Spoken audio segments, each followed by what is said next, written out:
Hi. My name's J.C. McCauley. I'm Nyesha McCauley, and you're watching AccessTV.org.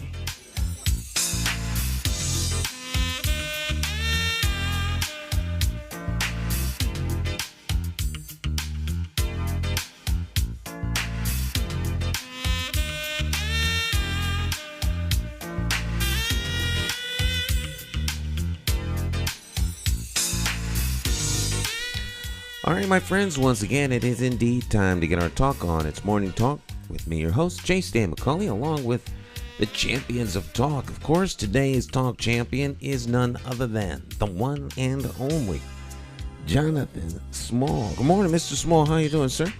Doing fine, Stan. It's good to be back here again. Look forward to it every particular week to start off the new week. Mm-hmm. And it's a blessing you have centralized air conditioning, Stan. Yeah. The old central air works well. It works real good, especially in the middle of a heat wave. That's an understatement, but you're right. It is a heat wave. Heat wave. Yeah. The heat wave of 2022. Well, the combined humidity to go along, although it's breaking today in Connecticut, I don't know about the rest of the country, but the humidity combined. But it's summertime. You got to understand these things happen in July and August, particular. So it come with the territory. Yeah, it's an important point. It is summertime. These things happen surprisingly every year. But you would think this is the first time it's ever been hot. It's the first time the electric grid has ever been stressed. It's the first time that there's been, this winter, the same thing's going to happen. Exactly. Except it'll be cold and it's going to snow.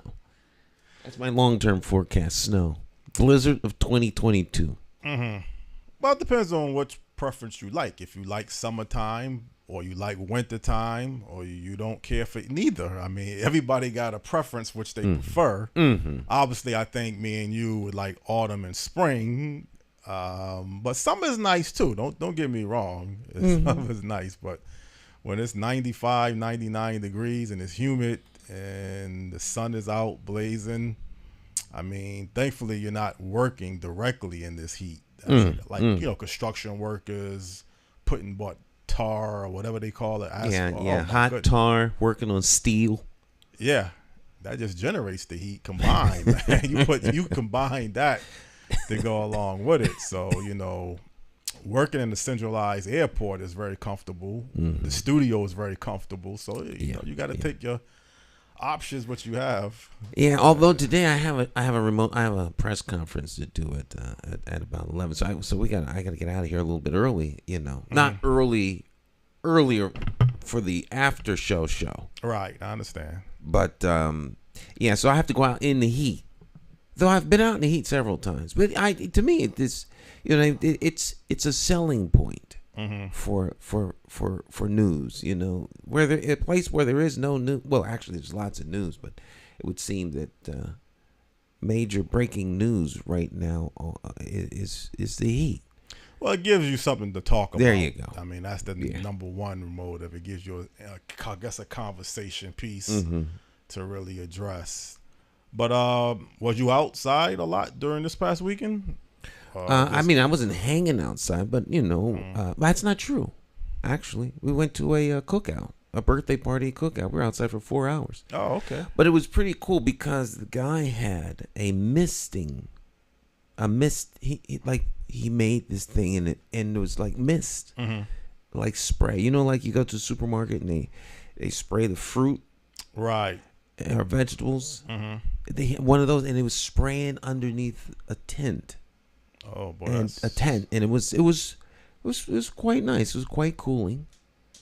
that person is looking out for the people that attended this cookout for the guests. For the guests, yes. Yeah. But it wasn't there specifically for the guests. But I mean, it was a really cool way to hang out. This was at his house. He had a big tent thing set up, and it was nice. And he didn't run out of mist. I mean, he had the mist going. It was hooked up to the water. To the water, okay. So like an outdoor hose, All right. So it was nice. Yeah, you can't beat that. I think even some of the football players now, they have mist that blows. It might be the same type of mist that you're talking about. It's just water. A little sprayer, and like a sprinkler, except very, very fine mist. You wouldn't even know it was kind of there, except that it gets on the chairs, the table. Eventually, everything you have gets wet. Gets wet. Yeah. As long as you keeps you cool and it makes you feel cool too. Yeah. Psychologically, you just feel with the mist that you're cooler than you probably really are. Yeah. But I'm glad you had a nice time. It was nice. I've been out during the heat. Yeah. I'm not afraid. I am not afraid of melting in the sun. Nothing wrong with that. Yeah. All right. Well, today is Monday, of course, and in our ongoing effort to bring people in the greatest city on earth, Hartford, Connecticut, New England's rising star, in our ongoing effort to bring Hartford out of the silo, we like to bring to you all interesting guests from around the world and, of course, the country. And so this is Special Guest Monday, and, of course, Jonathan has found for us another person to bring us great information, and I call these master classes because the informer is always well versed. So please, my friends, please pay attention, because this is always great conversation.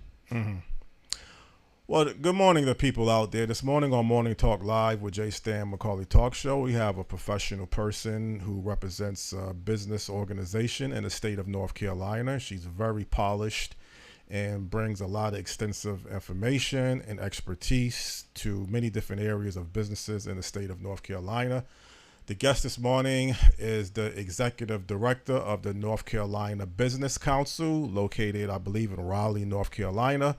No other than Vicki Lee Parker. Hi. Good morning, Vicki. How are you doing? Good. I'm doing well. Thank you so much. Thank you and Jay Stan for having me this morning. Okay, it's our pleasure. Absolutely. Vicki, before we get into our topic of discussion, could you kind of let people know a little bit about yourself and your background? Certainly. So again, I'm Vicki Lee Parker. Hi. I've served as the executive director for the North Carolina Business Council for a little over 5 years now. It's a rather new business organization. We focus on building, we believe, sustainable businesses that focus on the triple bottom line of people, planet, and profit. Our mission is to connect, influence, and empower business leaders across North Carolina to help build a resilient and sustainable economy, one that benefits all businesses.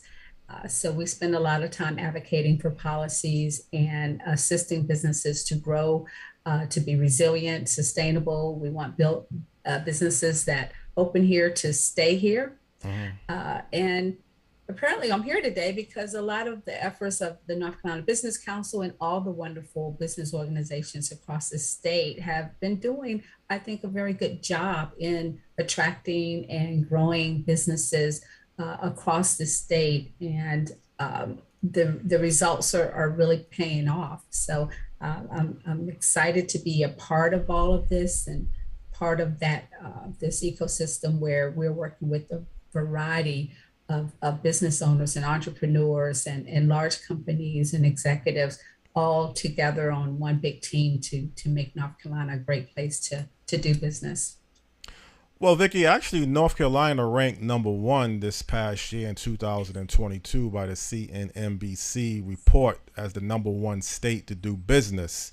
And it ranks high in some other categories towards, I guess, business related, access to capital. I think it's in the top 5 or the top 6 in access to capital, with a tremendous banking system that you have in particularly Charlotte. First of all, what do you think contributed towards North Carolina being ranked the #1 state for business by CNBC for 2022? Yeah, sure. So there are a number of things, but before I say that, I have to say I really have enjoyed the last few weeks since that announcement to see our community come together. You almost in the business community, you have to be under a rock to not know about this latest ranking and recognition for North Carolina by the CNBC annual ranking. So it's been a great feeling here to have the business community come together and celebrate this recognition again, because we do work so hard to make certain that our businesses are able to grow and have a great experience here in our state. And so to answer your question, there are many reasons that this occurs. I mean, clearly to be ranked #1, there are a lot of factors that come into play. And we can tick some of them off. Overall, one of the big ones and that I've heard a lot of companies talk about who recently moved here, some of the large companies, is the collaborative spirit here in North Carolina, with the local government working well with other regional governments and working well with the state officials. It really has been a team effort.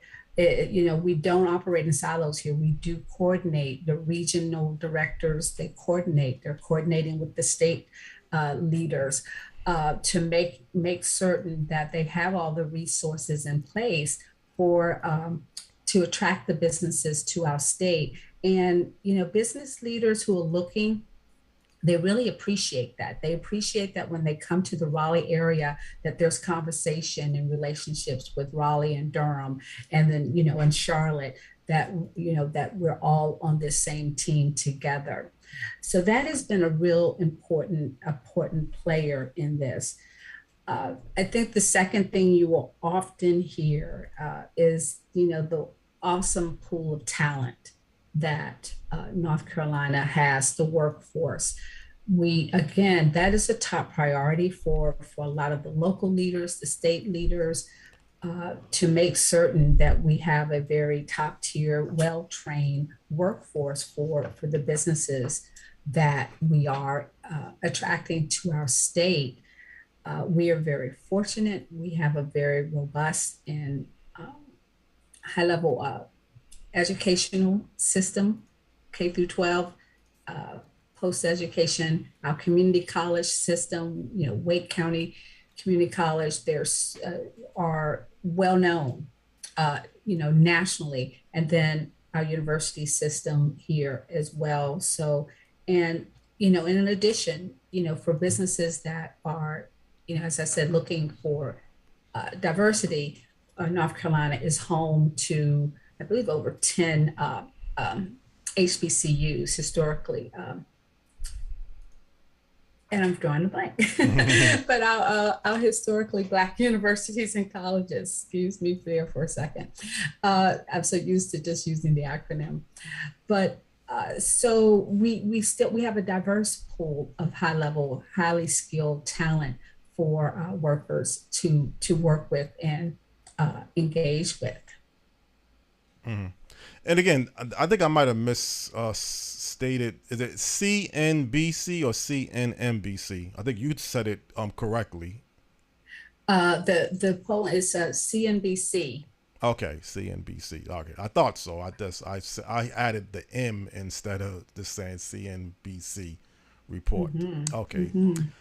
But again, when you look at the strengths that North Carolina consists of, with your universities in the Triangle area, your banking systems, there's also, I guess, the Democratic governor working with a common goal with your state, your Speaker of your House, and your, I guess, pro temp.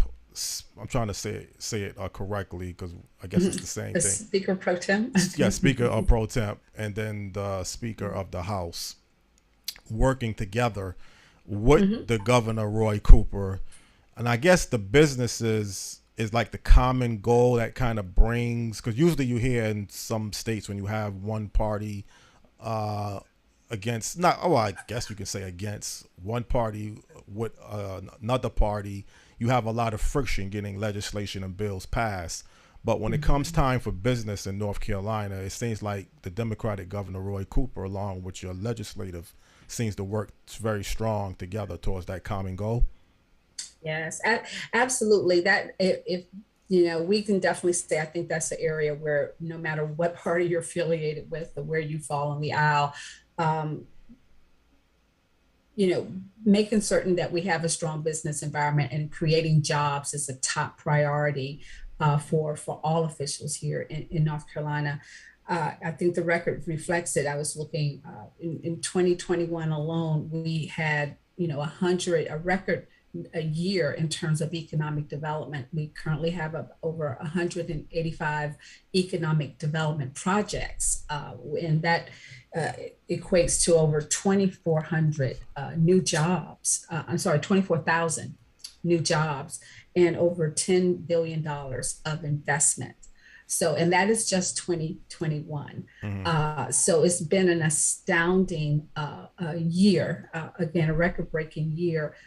A lot of interest in North Carolina, I think, for some of the reasons that you mentioned, having a governor and having a state legislator that are on the same page when it comes to job creation and economic development, where, again, as I said in the opening, there's a lot of collaboration there. I know we hear a lot of talk these days about division and, right wing, left wing, red, blue. But, I think that it's obvious here in North Carolina that when it comes, again, to supporting and developing our business structure, there's a lot of common ground. There's a lot of teamwork from both sides of the aisle to make certain that we create those jobs and build a community that's attractive to these companies.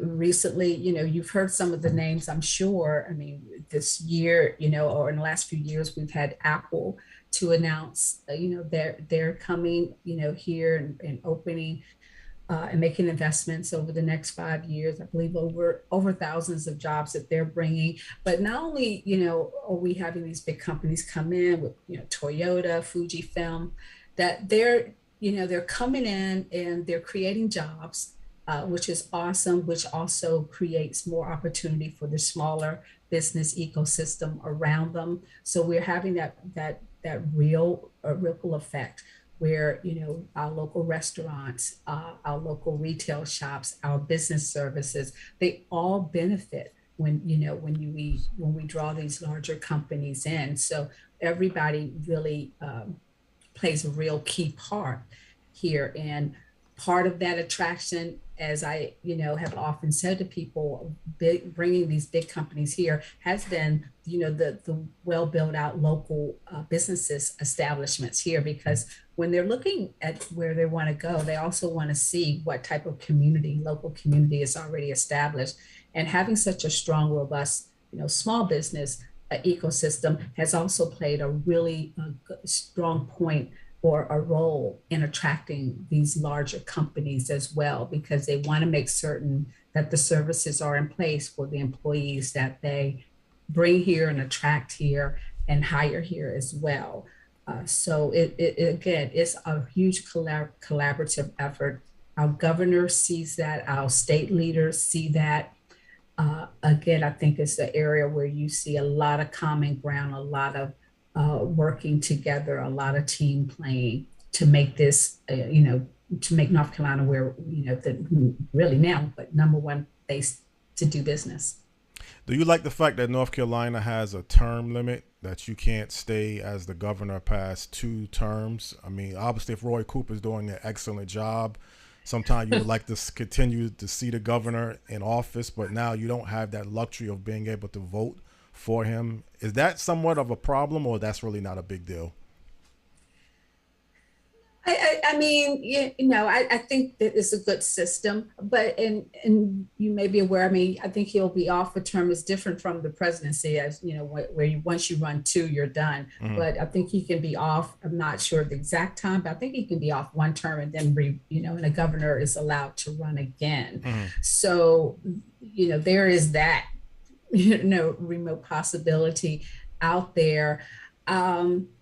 I think in terms for business though, for business growth, again, and I go back to the same theme of collaboration and working. I think the priority on business and business growth and job growth in North Carolina, and continuing to build up the education system that supports that and continue to build up, workforce development opportunities that support that growth of business will continue regardless of who's, in that, who serves as governor and who's downtown, because I see that as just a top priority for all of our leaders here in North Carolina, creating jobs and creating opportunities for, good quality of life for residents is still something I think we all agree on. And fortunately, the formula for that is attracting, larger companies. It's attracting, growing the smaller companies and that are here. And I think everyone, regardless of their party, is on the same page with that. Well, Vicki, you mentioned some of the big companies like Apple, Google, Fujifilms, Toyota, which they draw a lot of the highlights towards the national level because people hear and know about those companies. But you work as the executive director with the North Carolina Business Council on probably the majority of the smaller businesses, and you see firsthand that the growth and development is expanding in North Carolina with the small businesses. Could you kind of elaborate maybe on that trend of how the small business growth is taking place in North Carolina as well? Well, absolutely. I mean, earlier I mentioned the growth in terms of economic development projects and that being, at a record pace, but we have also experienced a record pace growth for our small businesses, which are, defined as 500 employees or less. So, depending on where you are on that spectrum, you may not feel very small if you have, over 100 or 200 employees. But we do define it based off of how the SBA define it, which again is 500, less than 500 employees. But we have seen record growth, particularly in the last 3 years. Astounding record growth, year-over-year growth. I think we created over, 170,000 new companies last year. This year, we're also set to, break that record.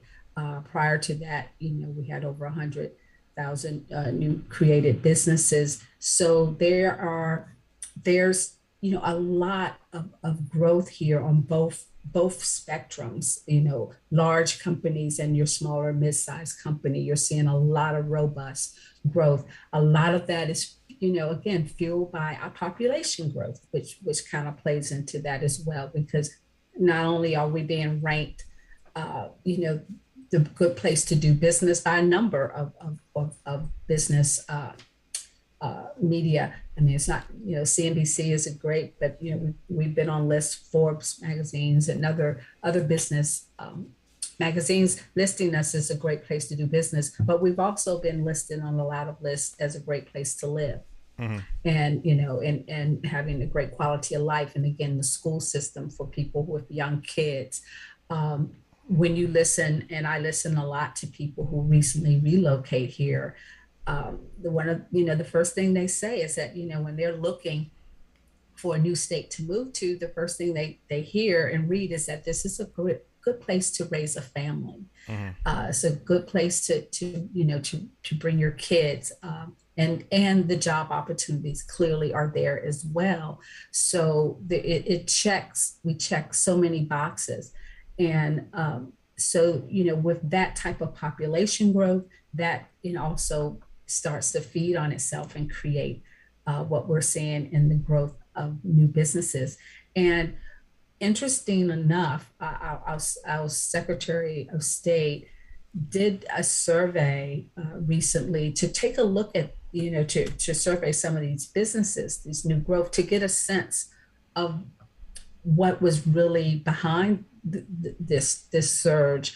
I think a lot of people assume because we've seen this record growth at the same timeline as the COVID pandemic, that it was maybe relating to people being laid off, and that they were doing it because they had no other opportunities or saw it as the last opportunity. But the survey actually showed a different story in regards to that. And I'm trying to go off my memory here, but the majority of those respondents, I think was well over 70%, were saying that they would, just open these businesses to pursue, new opportunities for themselves.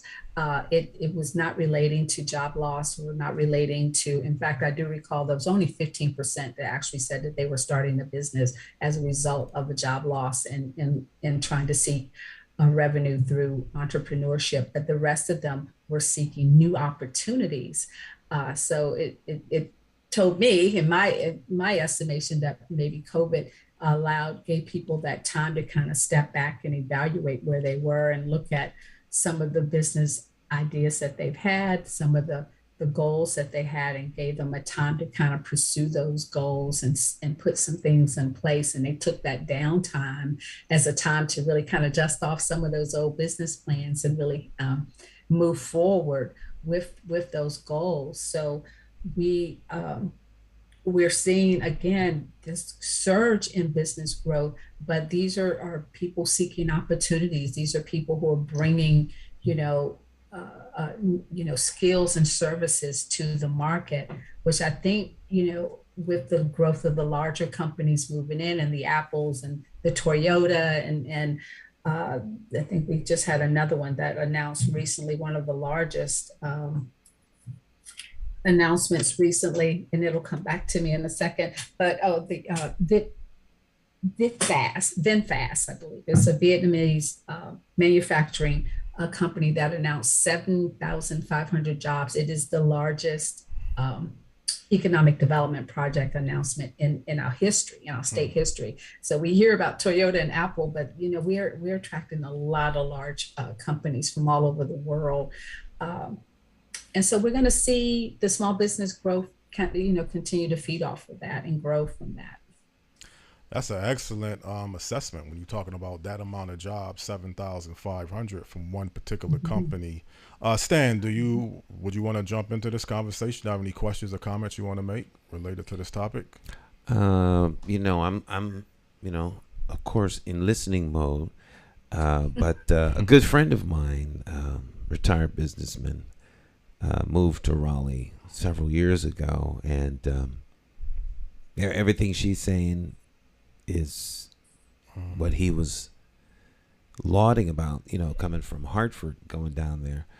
But the key thing that I keep hearing over and over again is the collaborative effort, working together, and the strength of the workforce, good education system, strong small business, and all the things that are necessary to build.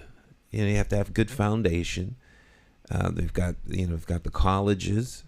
So if you got a good education system that feeds into your secondary and college type education, and then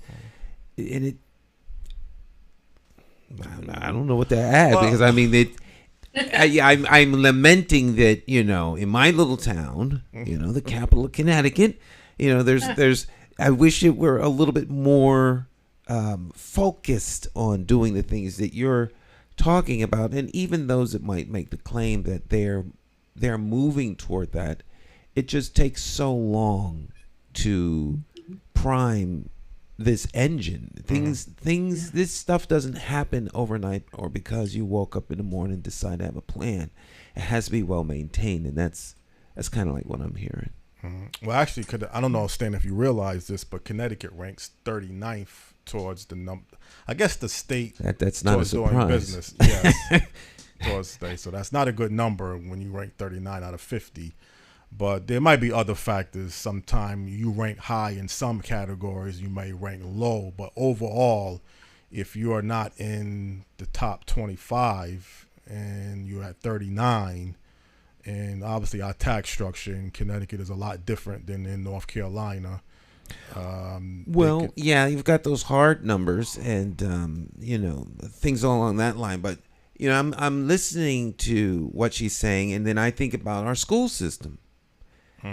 If the basic building blocks to pour a foundation aren't there, you're in trouble. You talk about building a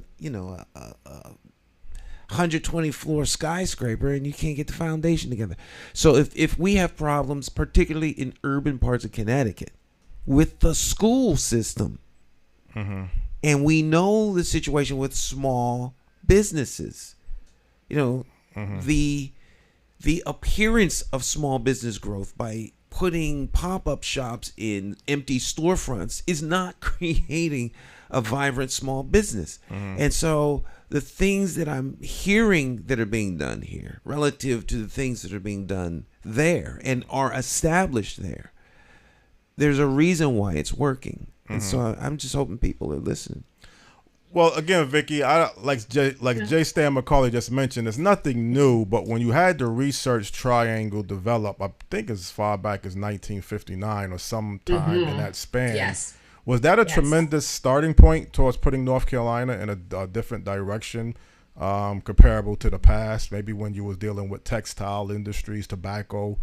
And I'm going way back now when you mentioned those type of industries. No, I mean, I think when I look over our history and the business landscape, I definitely see that as just that real turning point. The visionary thought that went into that to creating RTP, Research Triangle Park, I think is one that has set the standard for how we view, economic development in North Carolina, because, we have benefited and we have seen the benefit of such a long range vision and planning, and we get to live and see the results of that. So I think that has kind of helped shape all of our thinking here in North Carolina in terms of looking long term in these projects.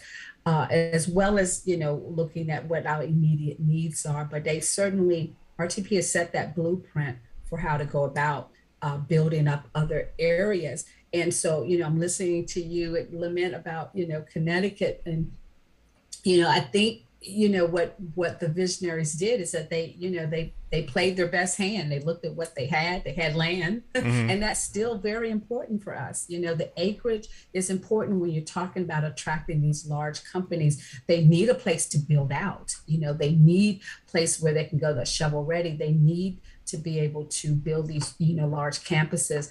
And then, I think they looked at what they had. Yes, we were fortunate. They had, the university system. They had the Duke University. They had the UNC. They had, we had NC State. So we have a lot of really strong universities, and there are many. There are many of them. I hate to start naming names because we have such excellent universities. So they looked at what they had the land, they had the university. So, what to do with that. And so they were very, very forward thinking in taking what assets they had and making the most of it.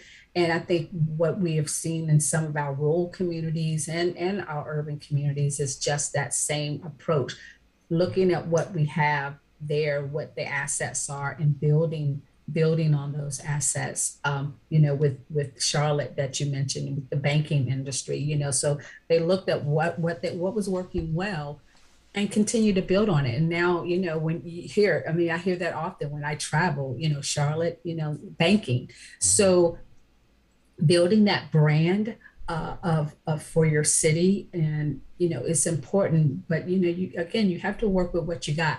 You may not, your brand is going to be different from someone else's. So I think I always, I would encourage other cities to be just like an individual, be who you are, look at what you got and highlight the best of what you bring to the table, and grow from that from that space, and and then also build on those areas where you lack. If it's education, if it's universities, then have your state leaders support the local universities, make it, build the strengths in that university so that you can start to attract more real small business, and so that they're not just being props for storefronts, but that you're creating a real skilled workforce for them.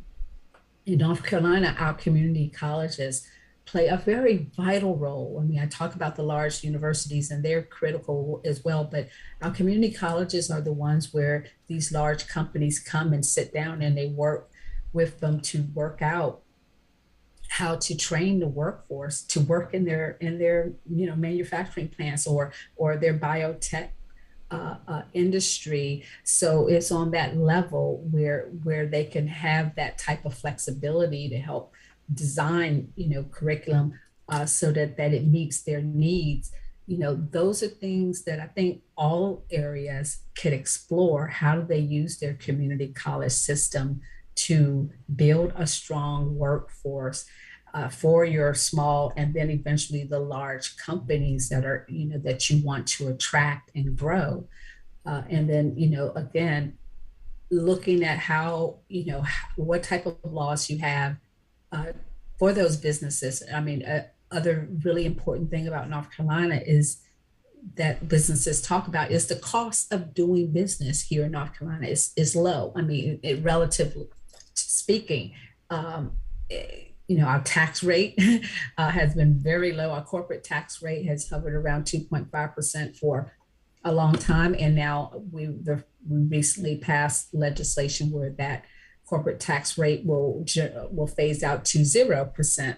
I believe by 2035 or something like over a few years, it will phase down to 0%. That's attractive for companies when you're talking about 0% corporate tax rate. It's very attractive. And I'm certain, that our developers have, looked at, the incentives, and then they feel that the investment that we get with the attraction to these companies is worth that trade-off. There's a debate about it, but for now, it's a plan that appears to be, working for our state. And again, I think we look at other ways that we, generate revenue, generate, job growth through this incentive. Well, also, many areas of North Carolina, the Raleigh-Durham area, you have an international presence. I didn't even realize until a couple of weeks ago that you have direct flights from RDU Airport, I guess, in the Raleigh-Durham area to London, also to Paris. And if I stand corrected, that's not the largest airport in North Carolina. I believe Charlotte is the largest airport in the state of North Carolina.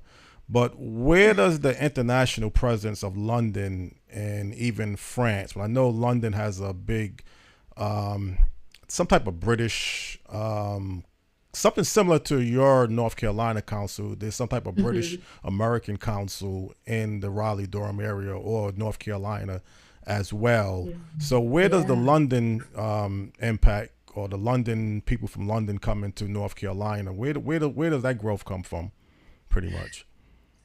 Well, that's an area I haven't explored much, but I would venture to say I do know that we have a real robust import-export, industry here in North Carolina. We work. There are a lot of agencies that work hard with our companies to establish that. I do know as well that we have there are a lot of people who come here from Europe to basically tour to learn from us, and I'm certain that there's a lot more activity going on that maybe I'm not privy to. But in my experience with a lot of the businesses that I work with the Business Council, and in fact, a gentleman I was meeting with just yesterday, he's hosting a tour from a university, a group of graduate business students who are here, and who are going to spend the week just touring his manufacturing facility. And I hear of those types of visits and interactions often, where we're hosting business leaders from, foreign countries, Europe and everything to come here. But also, again, I don't know all the numbers, but I know our export, our trade business is very robust. We do a lot of international business, large and small businesses are engaged in a lot of trade activity. So again, I would say that, there are a lot of really, smart people who realize that to be successful, to be, a place where people want to do business, you got to do business everywhere. You have to be able to do business, overseas. And in fact, again, a meeting with one of our, again, a small business, by terms of employees. But, in my meeting with him, he listed 4 countries that he was actually engaged with and doing business with. And so a lot of our, businesses, they might be small by definition, but they're thinking very globally. And they're acting very globally. So they don't consider themselves as, quote, small. They're acting on a level, an international level. So, again, with that mindset, regardless of what size company you are, it would be obvious that we, clearly would have, those type of, direct flights. And again, Charlotte being the banking and financial, capital that it is, it would be obvious that we would need, and have that type of travel. Well, again, I wouldn't be surprised about Charlotte. I was a little surprised when you have a direct London flight from Raleigh to London, because you have to have a passenger base for that flight to be profitable. And again, I'm just saying, it caught me off guard a little bit. But I think that's very impressive when you got direct flights. I think with, again, with Google, which has been here for a while, with all the international businesses that are located here, again, RTP, IBM, we have, SaaS, we have a lot of major tech, biotech industries that's very strong here. So there's a lot of international activity here in the Raleigh-Durham area. So, it doesn't surprise me at all. Okay. I think when we're here, that it only makes sense. I was a reporter in my former life years ago, and I can remember there was a lot of discussion to, expand flights at RDU, at the Raleigh-Durham International Airport. And, so there was a lot of push, again, from the business community to make certain that we had those direct flights to, New York. I mean, well, of course, New York, but some of the places where they would engage with, other business leaders, and making certain that they could easily get here and they could get to the clients that they needed to get to. So with a huge biotech industry, with a huge technology industry, with a lot of research industry here in North Carolina, that's not surprising for this area to have that. Well, Vicki, one other thing, when you mentioned about being the #1 state for business, I don't know if it gets overlooked. Where does North Carolina rank towards Black-owned businesses, towards Asian-owned businesses, towards other minority-owned businesses?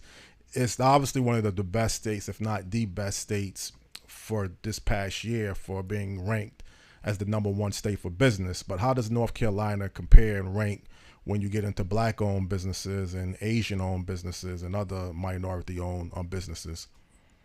Yeah, that's a very, very good question. I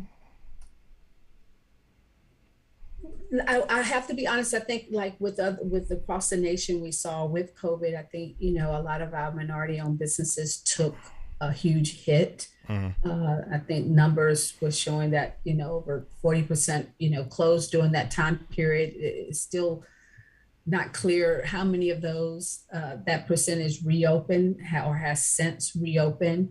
A lot of our, minority and Black-owned businesses were not in a financial position to sustain even a 2 or 3 month closure. that we experienced, which we know went even beyond that for a lot of small businesses. So, the financial picture that a lot of those companies started with, at the point of COVID,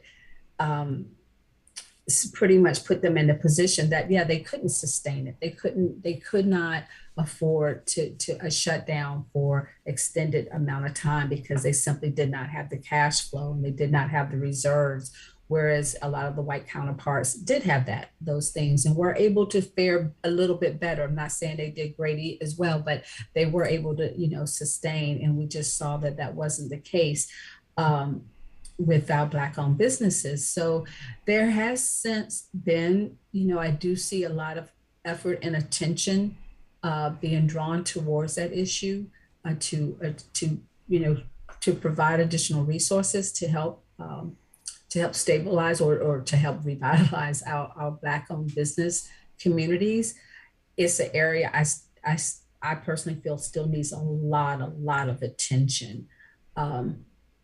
Now of the new businesses that are being created, there is a still strong percentage of that growth that is being fueled by minority-owned businesses and women-owned businesses. So what we at the North Carolina Business Council and some other business organizations are really pushing and advocating for is to make certain that the funding that we are seeing come to our state, the federal dollars, through infrastructure bills, through all these funds that are earmarked, some of it, the funds are earmarked to help women and minority-owned businesses, that those dollars actually reach those communities that need them, that they're not somehow siphoned away, by other means, but that they actually do get to the individuals and the communities that need them the most, and that they're designated for, because we need all of our businesses to grow and thrive, because we have seen evidence that when all our businesses grow and thrive, everybody grows and thrives. So we are very conscious that this cannot be a community where only a certain group of folks, are supported. We want to make certain that all of our businesses are supported, no matter who's at the helm of that business, that they all, have that access and have that support.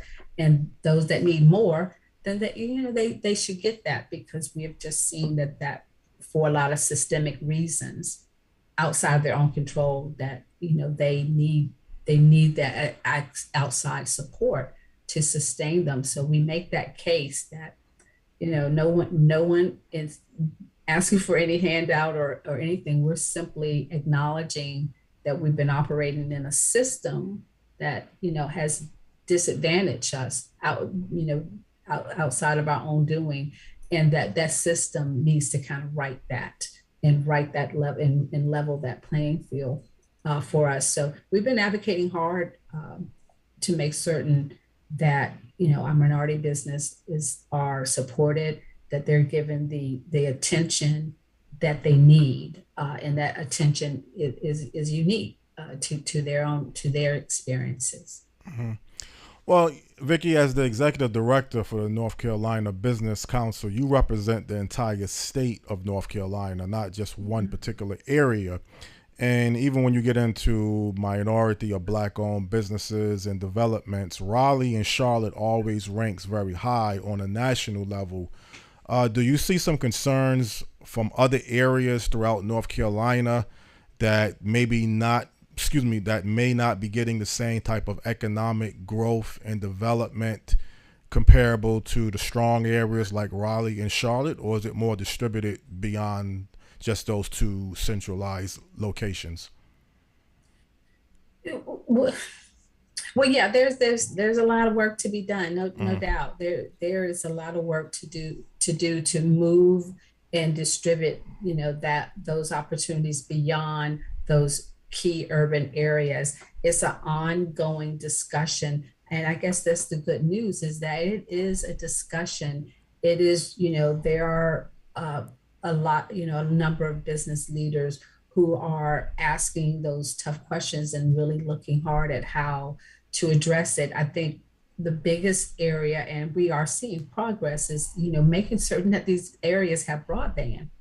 we got to start really at that very baseline, because wanting, before you can go and, and try to develop, we've got to make certain that they have a way that they're communicating with the world, that they have that ease of access. So we have a lot of rural areas where, I'm sitting here in Raleigh. I can get on the Zoom call with you with ease.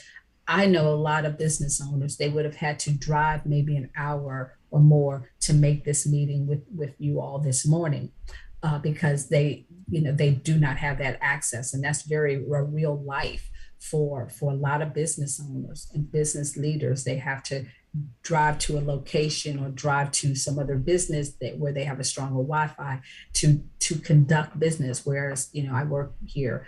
So that's a real issue. I believe, in our state budget, we did make an effort to definitely to include funding. That the approved budget includes, and I don't want to misspeak the number, but millions of dollars, multiple millions of dollars to go into building up broadband in those areas. And I think that's going to be a first really important step. And I think where the broadband goes is kind of where you're going to see the development go. So that part is going to be real critical to get done and to accomplish. And I think when we can start to move in that and get that system, that infrastructure established, I think then we'll see more movement in those areas and more development in those areas. Well, Stan, excuse me, Vicki, let me just bring you into the conversation, Stan. I don't know if you just paid attention to what she just said, that the broadband systems in some parts of North Carolina is not as strong. She was able to make this Zoom call very easily in Raleigh. Is that an area that I think Connecticut ranks strong at, in your opinion, that we have a strong broadband systems throughout our entire state? Or do we have some areas in Connecticut that may not be as strong as other areas? Well, I can't say statistically, where we rank in terms of broadband, but many years ago, I was on the Information Superhighway Commission for the city of Hartford, and they were talking about the emergence of, the internet and how this was going to affect. But as she talked about broadband in terms of rural, I know there are parts in Hartford that broadband is a very big issue, particularly down on North Main Street.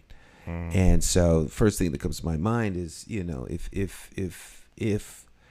cities and towns and states are going to be serious about ramping up business within urban America, particularly for, the black and brown segments of the quote unquote minority population, then they have to be able to, strengthen the broadband in those areas. There's an ongoing discussion as we speak about, strengthening broadband down on North Main,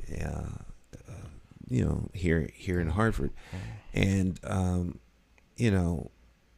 we have a mutual friend, one of our producers, who has to come in to do his program when he does it. Because where he is in Glastonbury, the broadband is just so bad. Oh, okay. So he can't have this kind of a conversation. So that's real. And what, as she was talking, the thing that came to my mind was, broadband really is the new information superhighway. And just like in where you have highways, and people want to know where the highway is, because if the exit is going to be at X place, then that might be a good place to buy some land to put a little mall or just have some land, because the off-ramps and on-ramps become viable commercial districts. And so if that works in the, in the virtual world, I mean, in the real world, in the virtual world, those off-ramps and on-ramps are broadband. And so if you don't have broadband, you're pretty much on the outside. Right. Because you can have a small business, and if you can get online, your marketplace is the world. It's not just your little local area, it's the world. So broadband is critically essential. And again, Vic, I think sometimes people take that for granted. Obviously, if you have it in place, you don't really sometimes pay attention to places that do not have the broadband system. But obviously, you just mentioned it's very strong in Raleigh and other areas, but then there may be some other areas in the rural part of North Carolina where it's just not that strong or not even existed the way it needs to be. So I guess when you balance out everything, I mean, there's obviously many strong areas of businesses and development and growth in North Carolina. What is some of the other areas, let's say, whether it's not so much a problem, but maybe a concern that you would like to see improved a little bit better or a lot better comparable to where it exists right now in North Carolina? Well, yeah. So I guess the big question is, when you're number one, where do you go? But actually, I think probably what I would like to see us continue to grow and improve upon here in North Carolina is really the mission of the North Carolina Business Council itself, which is to make certain that our businesses are growing sustainably and that they're building up that resilience. That we focus on building companies that are built to withstand, the downturns, the environmental issues that we're facing. At the top of the show, I heard you all talk about the weather, you talk about the heat, that there's a whole component that impacts business regarding the switch, the shifts in the weather and the temperature. For example, if we're having, longer summers, well, a lot of retails, they buy their clothing, a year or two in advance. They are only anticipating a certain amount of time for warm weather, then they're ready to have their winter clothes come in. Well, when you have extended heat and longer periods of summer, now you're running into a whole, you're running out of certain amount and you have now an excess of winter clothes. So, that's just one example, but, the weather, all these things impact our businesses. So we want to make certain that we have businesses that are understanding and looking at these cultural clues, that the things around them that they need to be prepared for, because we know statistically when you start a business, is typically in that first 3 years, a majority or a lot of them fall off. They're no longer vibrant. By 7-year period, it's, at least over half are gone. We want to see what we can do to push them past that critical point, that 3-year point, that 5-year point, so that they're here for the long haul. So we're hoping to teach and develop skills for companies that prepare them for that long haul, developing, strong workforce, developing community, ties into the community that help sustain them when there is a downturn, so that the community, can help them, sustain through this. Again, just a recent example with a restaurant. It's one of our business members who, been engaged in the community for years. And when he had to close his business for COVID, the community, because he's so well known, they were actually donating money so that he could pay the waiters and waitresses who weren't able to work.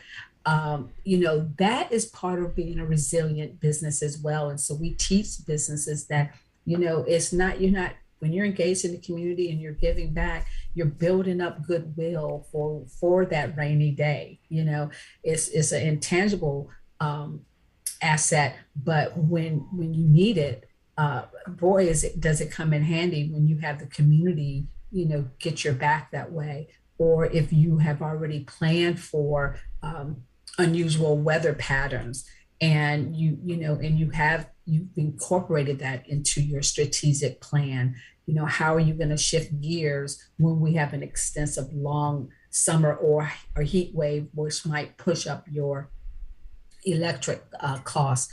Is there a way you can plan for a more energy efficient business going forward? So we try to, really get businesses thinking long-term, resiliency, sustainability, and looking at, again, the triple bottom line as they do that. Again, people, planet, and profit. So making certain that you're being a good corporate citizen to your community, making certain that you're being a good corporate citizen to the environment, that you are, aware of your carbon footprint, that you're aware of waste, because that enhances savings for businesses. So we try to help them understand that we're not saying do this just for goodness sake, but you want to do it because that helps that third P, which is your profits. If you can save money on your energy bill, if you can save money on waste, then that strengthens your bottom line and strengthens your profits. So, I think that's where we need to, be headed in the future for our businesses, and being, forward thinking on how to build businesses that last. Vicki, we talked a little bit off of the air. The reputation or the reality is people look at North Carolina as a red state, but sometime the transitionary period, it may be going not so much to a blue state, but a swing state. Is North Carolina classified as a swing state technically? And I say that of importance because when you get into a presidential election, sometime one state can make the difference between who's going to become president or who will not become president. So do you like the fact that North Carolina is a swing state, or is it still a traditional red state? I just want to get your opinion. Well, yeah, in my line of work, I try to steer clear of the colors because we serve all businesses. So Right. so I have to tread lightly here. I mean, because again, we are pro-business. So, but we do get North Carolina gets a lot of attention, and what I hear, I don't hear red or blue. I always hear the term purple is what I've kind of heard a lot, that we're, the purple state. And I guess that's kind of synonymous with the swing state or whatever. But there are a lot of eyes on us for a lot of reasons. Namely, we do have that, the Democratic, governor with the majority led Republican state. And we've, and I think what has interested people is that you have people to have that means that you actually have people who live here who vote one way for the governor and another way for their local leaders. So so you don't have people who are voting, I guess, straight ticket, I guess is where the interest kind of lies. So that makes it interesting on certain levels, and certainly people want to explore and understand that dynamic, and then also to see how we have been able to work, and how things have how we policies are made when you do have that type of diverse leadership in a state from the different branches. So I think if nothing else, certainly that creates a lot of interest from around, from everywhere. And then of course we picked up another district from the census, so that gave us another seat in Congress. So there are a number of reasons why people are looking at North Carolina. I won't get too far down the weeds, other than to say that we get a lot of attention. Well, I don't mean to put you on the spot, but I just want to be upfront. When you're getting a lot of people from throughout the country moving to North Carolina or looking to go to North Carolina for businesses or personal reasons, and you're getting people from the Northeast in high numbers, that's a traditional blue Democratic state, is just wondering, is the transition a little bit different when you have to now go? And I don't want to put you in the middle of this conversation or put you on the spot. Maybe I could even ask you, Stan, do you think that's really overstated or under? I think if you go back to what she was saying, in the beginning, there's a willingness to work collectively and together. And I think what you may be seeing when you talk about people moving from, the Northeast or quote unquote blue states, they're looking for stability. Businesses need stability. It's not really red or blue. It's can I plan a 5-year plan? Right. Or is this plan going to blow up in 2.5 years? Right. So, businesses are strategic in their thinking. They're not thinking like the end of the week. They're thinking the end of, 3-year minimum, and then 5-year, 10-year plan. And you can't project, you can't project a return on your investment if your investment begins to return in year 6. And they're talking about making sweeping changes, 2 years from now that you're listening to, and there seems to be confusion as to what's going on, and there's bickering back and forth. Businesses, they have options, as you can clearly see by North Carolina being number 1 here. Businesses have options. They want to go where they can have stability. And so when you have a Republican governor, a Democratic governor, and a Republican legislature, there's enough checks and balances in play that you can reasonably say we can see stability here that we can't see, let's say, in Connecticut. If it's all one party, that may work well for the party, right? But what happens if the party changes? Then you have no idea what's going to happen. So there's a reason why. And if you look at the states that are doing well, look at how stable they are. Not what party they are, but how stable they are. In my never to be humble opinion. Yeah. Well, again, I mean, obviously businesses, and I mean, it's not just businesses, Stan, it's people too, but businesses is what we're really focusing on this morning about the development, why North Carolina is ranked number 1 as the number 1 state for businesses or to do business, which is very important. And I definitely respect you, Vicki, for staying grounded on that topic and not getting, swayed away into politics.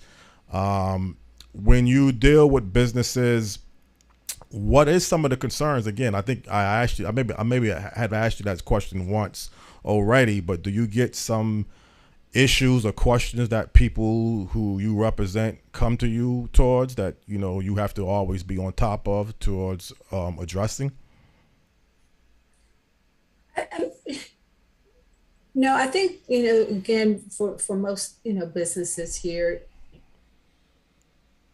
they want to know about, what's available for them, what resources are available for them. Of course, they want, to be put in positions where they can grow their businesses and attract customers. They're in business, so they have their basic needs. They just don't change. They want to make certain that they have access to the funding when they're, at those growth moments where they need to get access to funding.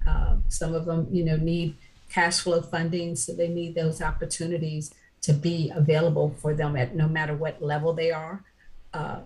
And so those are always the top concerns. And then again, having, the resources and, learning what's available for them so that they can, grow and be stable over time. Making certain that there are not any unnecessary regulations. I mean, that's still a big one. Where, if you're a business and you get to a certain point, regulations and rules, depending on your industry, can become very convoluted very quickly when you're having to address regulations on a local level and state level and then a federal level. It can get they can get tangled, and I've heard business owners say they're spending an hour or a day or two just dealing with regulation issues. So I know North Carolina again works very, very hard. I know our leaders work very hard to get in there to address those issues, to streamline it, to make it more easier for businesses to navigate those regulations. There's some that are clearly, very necessary for different, reasons, depending on your industry. There has to be some oversight. But, our leaders work hard to make certain that it's not overbearing for businesses and that they have the resources to help them navigate, those regulations and what they need to do, and maybe try to eliminate some of the redundancy that some businesses experience. So I guess the short answer is that, yeah, we do hear these issues, but again, there are organizations that are definitely working to address those issues and work as closely as we can with businesses to make certain that their needs are met. And we have a robust, again, system within our community college system that provides, each one has a small business center that provides ongoing training for businesses, from anything from accounting to marketing to, how to run a Zoom meeting, technology. And these classes are conducted by experts, people in their field, and it's provided to our business owners, free.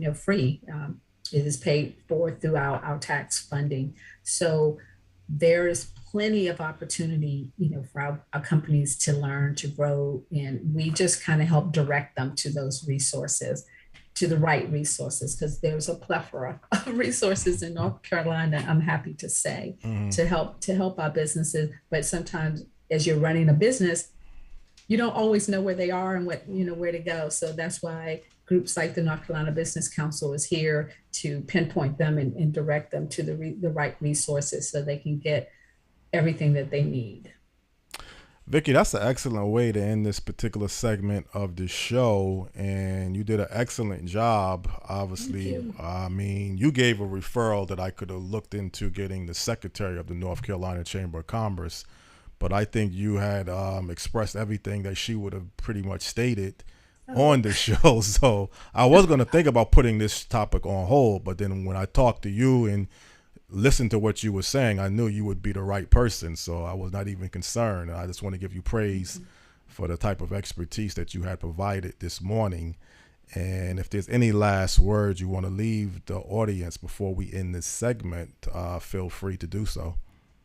Well, I mean, again, I want to thank you for reaching out. Hopefully you hear my passion. I mean, I love, helping our businesses grow and stay strong. I'm not alone in that, and with that, sharing that passion. There are, again, a lot of great business organizations like myself, chambers across the state, with leaders like myself who are wholeheartedly committed to building up our infrastructure, our business infrastructure, and building up a healthy, strong infrastructure. We're always here. We love to help. That's why I wanted to do this show. We want to help other states grow. I think that has been why we've been so successful, again, where different regions, we don't see each other as competitors. We really, really don't. I mean, of course, every region wants to get the big one, but they know that even if Charlotte gets it, Raleigh still gets some of the goodwill and the credit, and vice versa. And I think that spirit, understanding that if, whatever region wins, that the actual building or found, a business, we all benefit in some way. So we all are on the same team. And so I would encourage, other state business leaders to think the same way, to not see competitors within your state, but to see partners in your state, to see a team in your state. There are going to be some areas that are going to shine. That's how it is on any team. If you're on a basketball team, you're always going to have your star. We know that. But that star knows they still need those other players on that court to win that game. Period. So it's a team. It is an absolute team. They know, even as great as Michael Jordan is, and we all love him, he couldn't have been out there by himself. Right. He just couldn't have done that. So, we need that team, and we need to appreciate and value those teammates. So that's really what I would impart to you guys, as well as to help your business leaders see that you guys are all together on one team. Stan, I mean, if you have any last words, I don't know if you want to ask anything. I mean, we can pretty much. I'd like to, I absolutely 110% agree with what she said, and thank you for taking time out of your busy schedule to join us this morning. And thank you. Great information. I hope you guys out there are listening. Right. I really, really do. But thank you very, very much. I'm gonna have my friend, a buddy of mine, I'm sure he'll call me after today's program, because he's one of the biggest cheerleaders for business for North Carolina, and particularly Raleigh. Okay. So God bless you, and thank you very much for joining us Thank you. this morning. Thank you both. Okay, thank you, Wonderful Vicki, week. very much. All right. All right. Well, Mr. Small, great interview. Great interview. I thank you for that. But I like the topic and I like the agenda that what we talked about also. And I mean, the purpose of this is to give people some information that they are not aware of and let them learn something about it. And, you know, we have a big governor's race here in Connecticut. And I got to be honest, and I'm very concerned in some areas how this last 90 days are moving towards. I guess I hear the commercial break, but I want to get into this a little bit. All right. Well, let's jump into that. We'll take a short break, and we'll be right back. Special thanks to our guest joining us this morning, and you all out there, don't go anywhere. It's Morning Talk. Stick and stay. We'll be right back. Okay.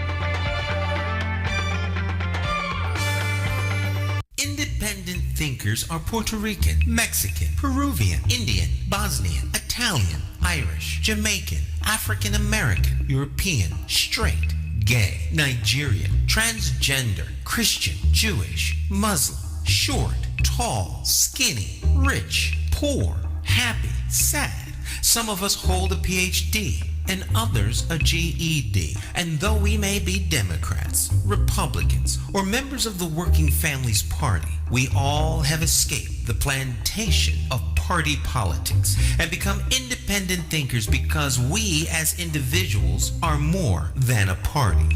You see, independent thinkers come from all walks of life. And the one thing we all have in common is that we love, live, laugh, and learn in the city of Hartford. We are the constituents, and the government of Hartford belongs to us. My name is J. Stan McCauley. I'm an independent thinker, and I approve this message because it's time to stop towing the party line and vote for a candidate you can trust. You too can escape the plantation of party politics if you have the courage to free your political mind.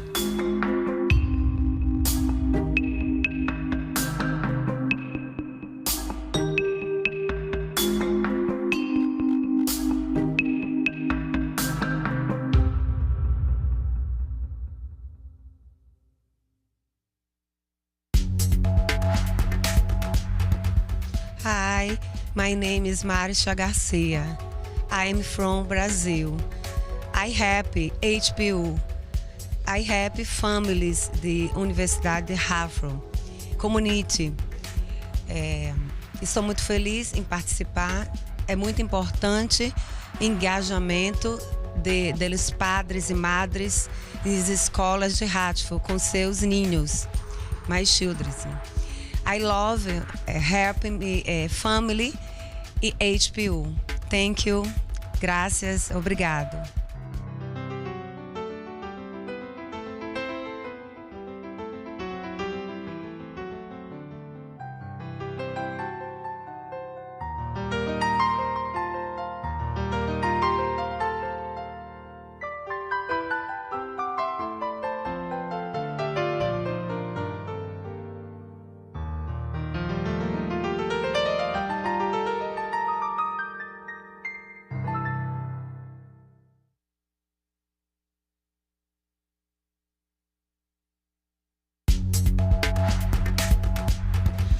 So my name is Nelky Maldonado.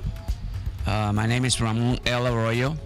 And we know that Hartford Parent University provides good services and resources to parents in our communities, which are greatly needed because a lot of times our parents, they don't know where to go, how to get information, and being part of this program is essential to them in being successful in their children's education. And I think that parents should get involved in their kids' education because it's very important. Education is, I always believe, is a success in life. If you got a good education, you can be very successful. So we encourage our parents to please come join the program, ask lots of questions, and I'm telling you, you won't be disappointed.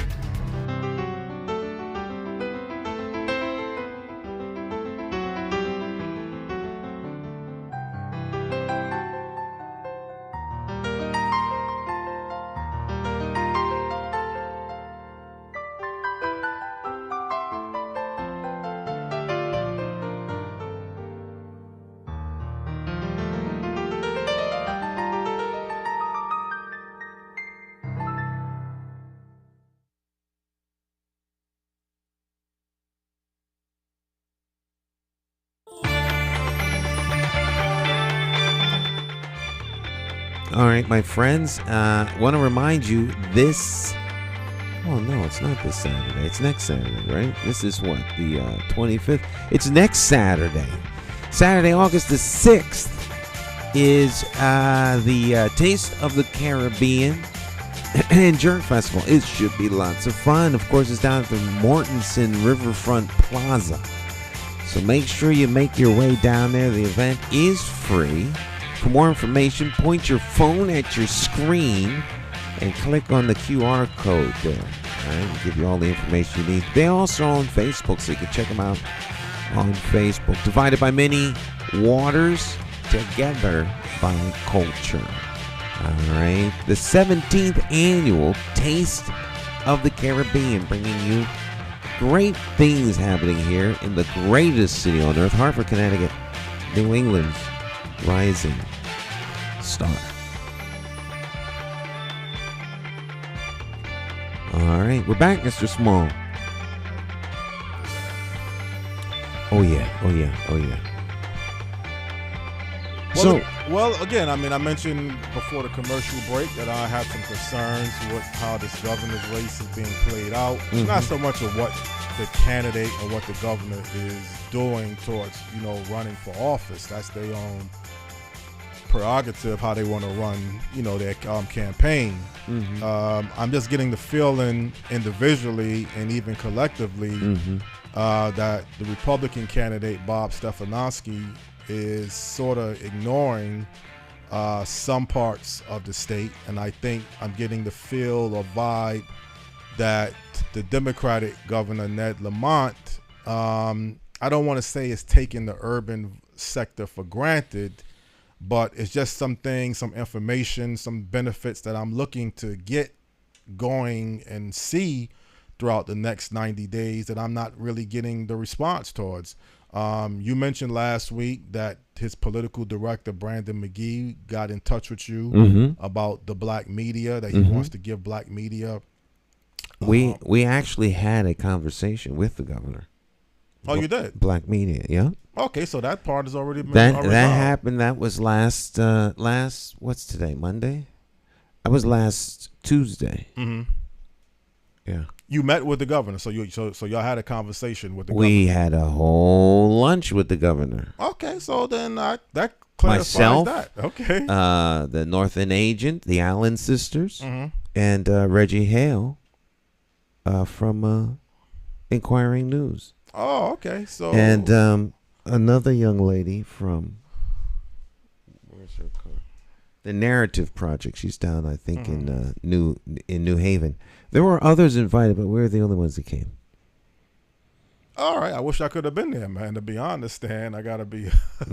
We was together when Governor Dan Malloy, he came to some type of black media event when he. I wasn't at that. I don't remember that. You don't remember that?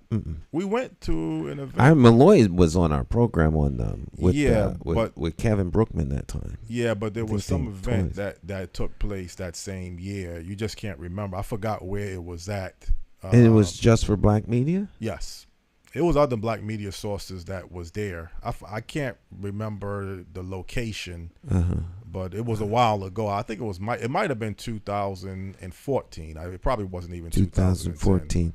I don't know. I remember those kinds of things. Maybe it was an event that black media was at, but I don't remember a black media specific event. Well, maybe that's what it was. They was just happened to be at the event. Yeah. But the former governor, Dan Malloy, was there. Now this meeting that y'all had with Governor Ned Lamont, it was just like a luncheon event. It wasn't really like. It was a very good meeting. It was a luncheon event. We spoke very candidly, and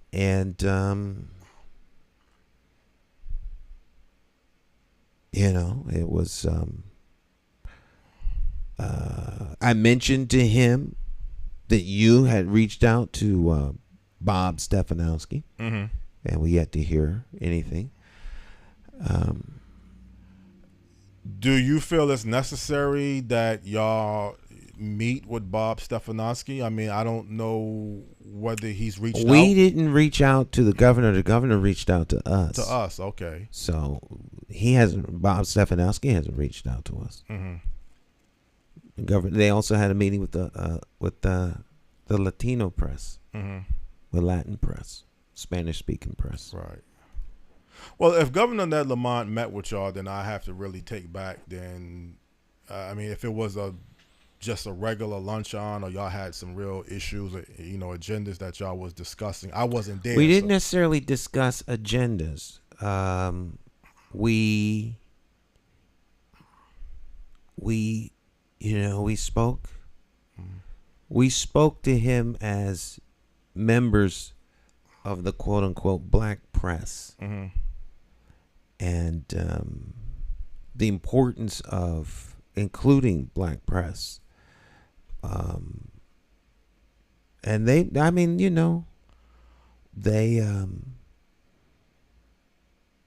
Well, here's the reality, and there is a lot of money towards advertisement running a campaign for the governorship. Millions of dollars. Yes. And they're spending millions of dollars. You say you didn't have really like an agenda meeting.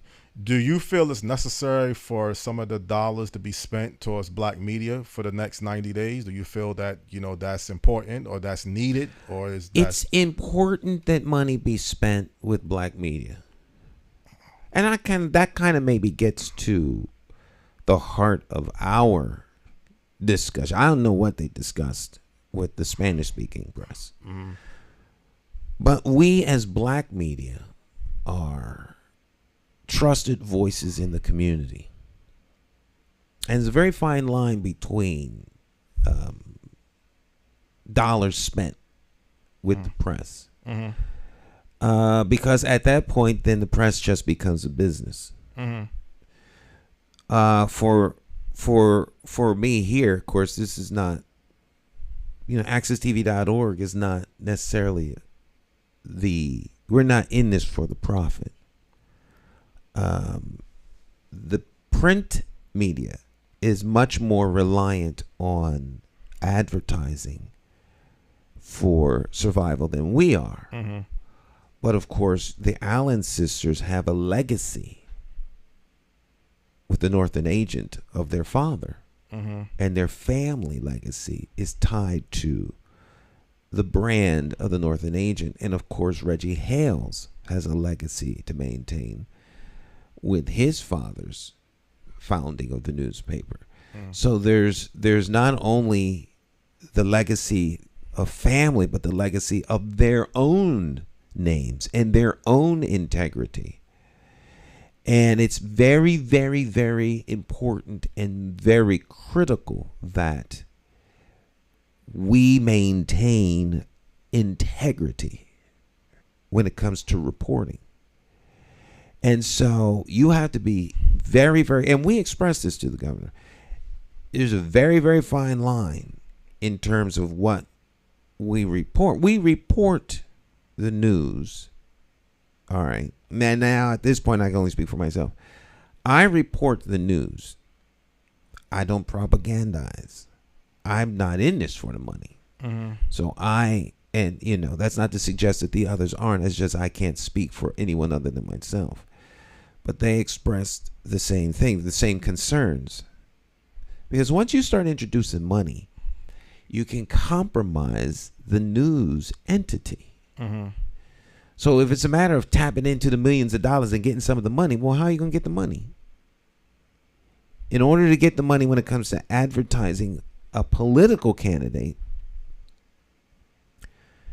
you have to be careful that you don't bite the hand that feeds you. Right. You see what I'm saying? Now, black press should absolutely be a venue that the candidate gets his or her questions out on if you want to reach our audience, our community with trusted voices. That's different from buying and doing like a $10,000 ad buy, and you do pieces of it. As having been a candidate on several occasions and running against money, I know how the game is played. Right. So if you roll up in a station with $100,000 worth of advertising, now that's not to suggest that they're going to put $100,000 in local press, because they're just not going to do that. They'll put money into it, but they're not going to put that kind of money. But if you put a $100,000 ad buy, and that's just the beginning, and you're not going to spend it all at once. You drop 5 here, 5 there, another 5 here, another 5 there, another 5 there. But you're going to spend $100,000 all the way through, and you happen to be the newspaper or local news. Well, the front office. The news director doesn't run the company. Usually, the management in news comes out of sales, and the television news and newspapers are in business to make money, to make a profit. And so you don't want to bite the hand that feeds you. Now you start running negative stories about the candidate. Candidate gets a little upset. We're spending all this money with you, and you're running us into the ground. You don't even give us a courtesy call, give us a heads up that the story's coming out. Let us have an alternate point of view. I think we'll take our money and go elsewhere. Right. Now we start, see, and even if it's never said, it's in the back of the mind, because any customer buying ad time can take their money and spend it somewhere else. And so that's always the fine line that one has to be careful of when you're trying to leverage the assets of your news agency with dollars. And it's not limited to political candidates. It's limited to any kind of advertising. That is the reason we don't that's why we don't advertise for the most part. Well, I want to hear. I want to clarify something. Throughout the next 90 days, do you feel it's needed to endorse a particular candidate? Do you think it's needed towards having them advertise?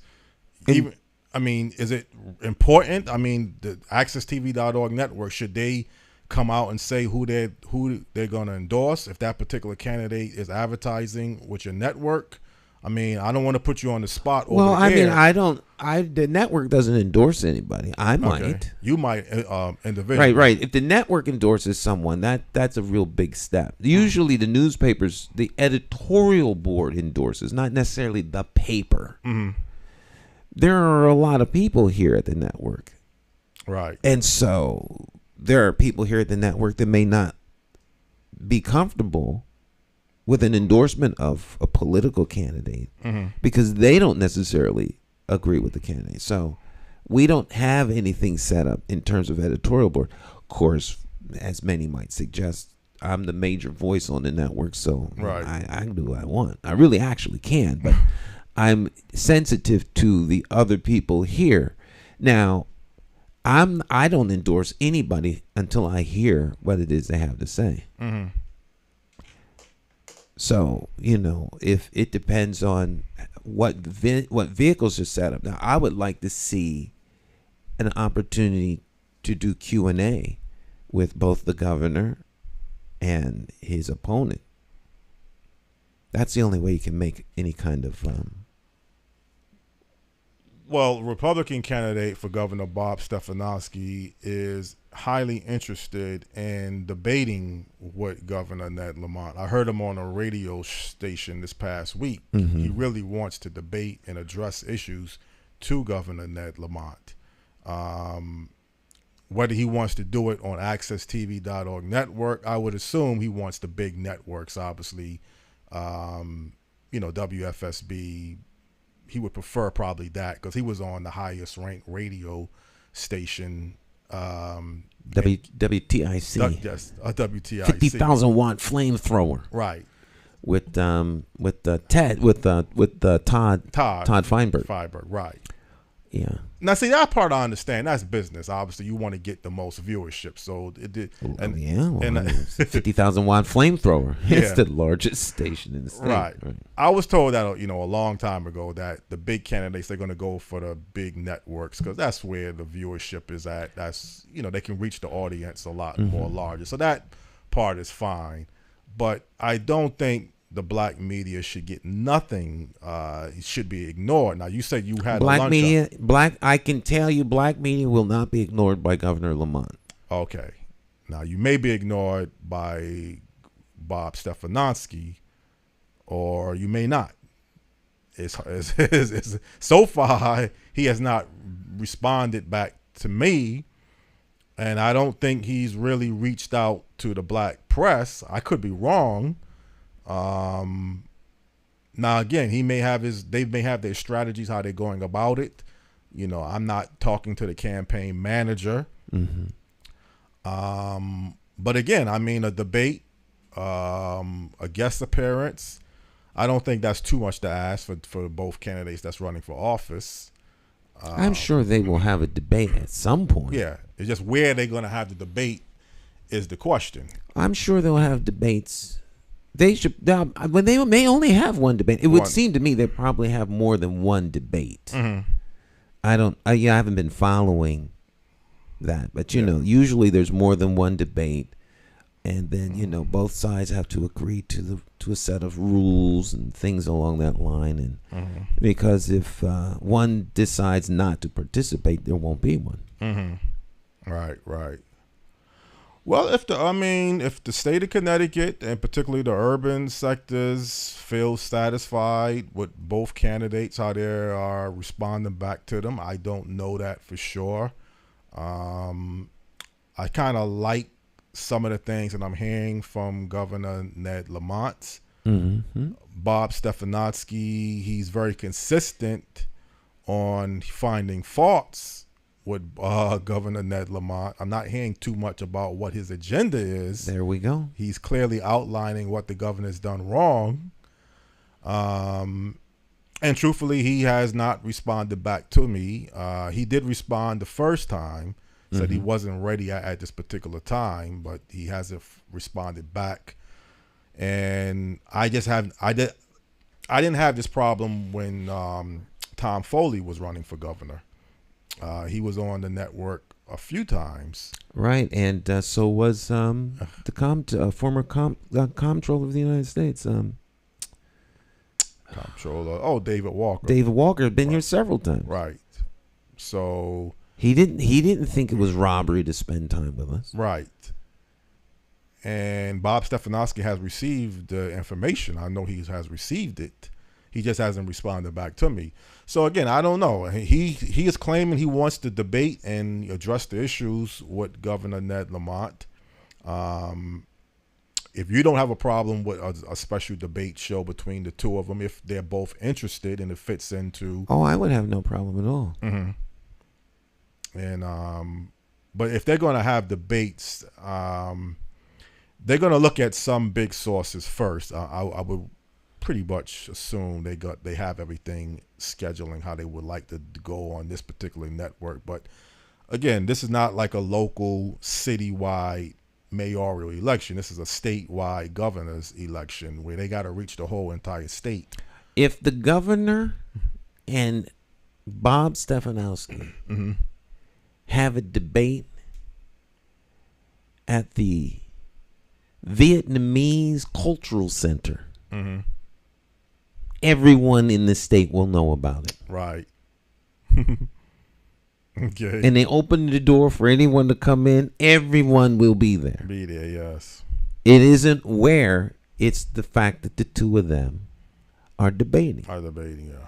And so them having the debate at a particular place is a moot point.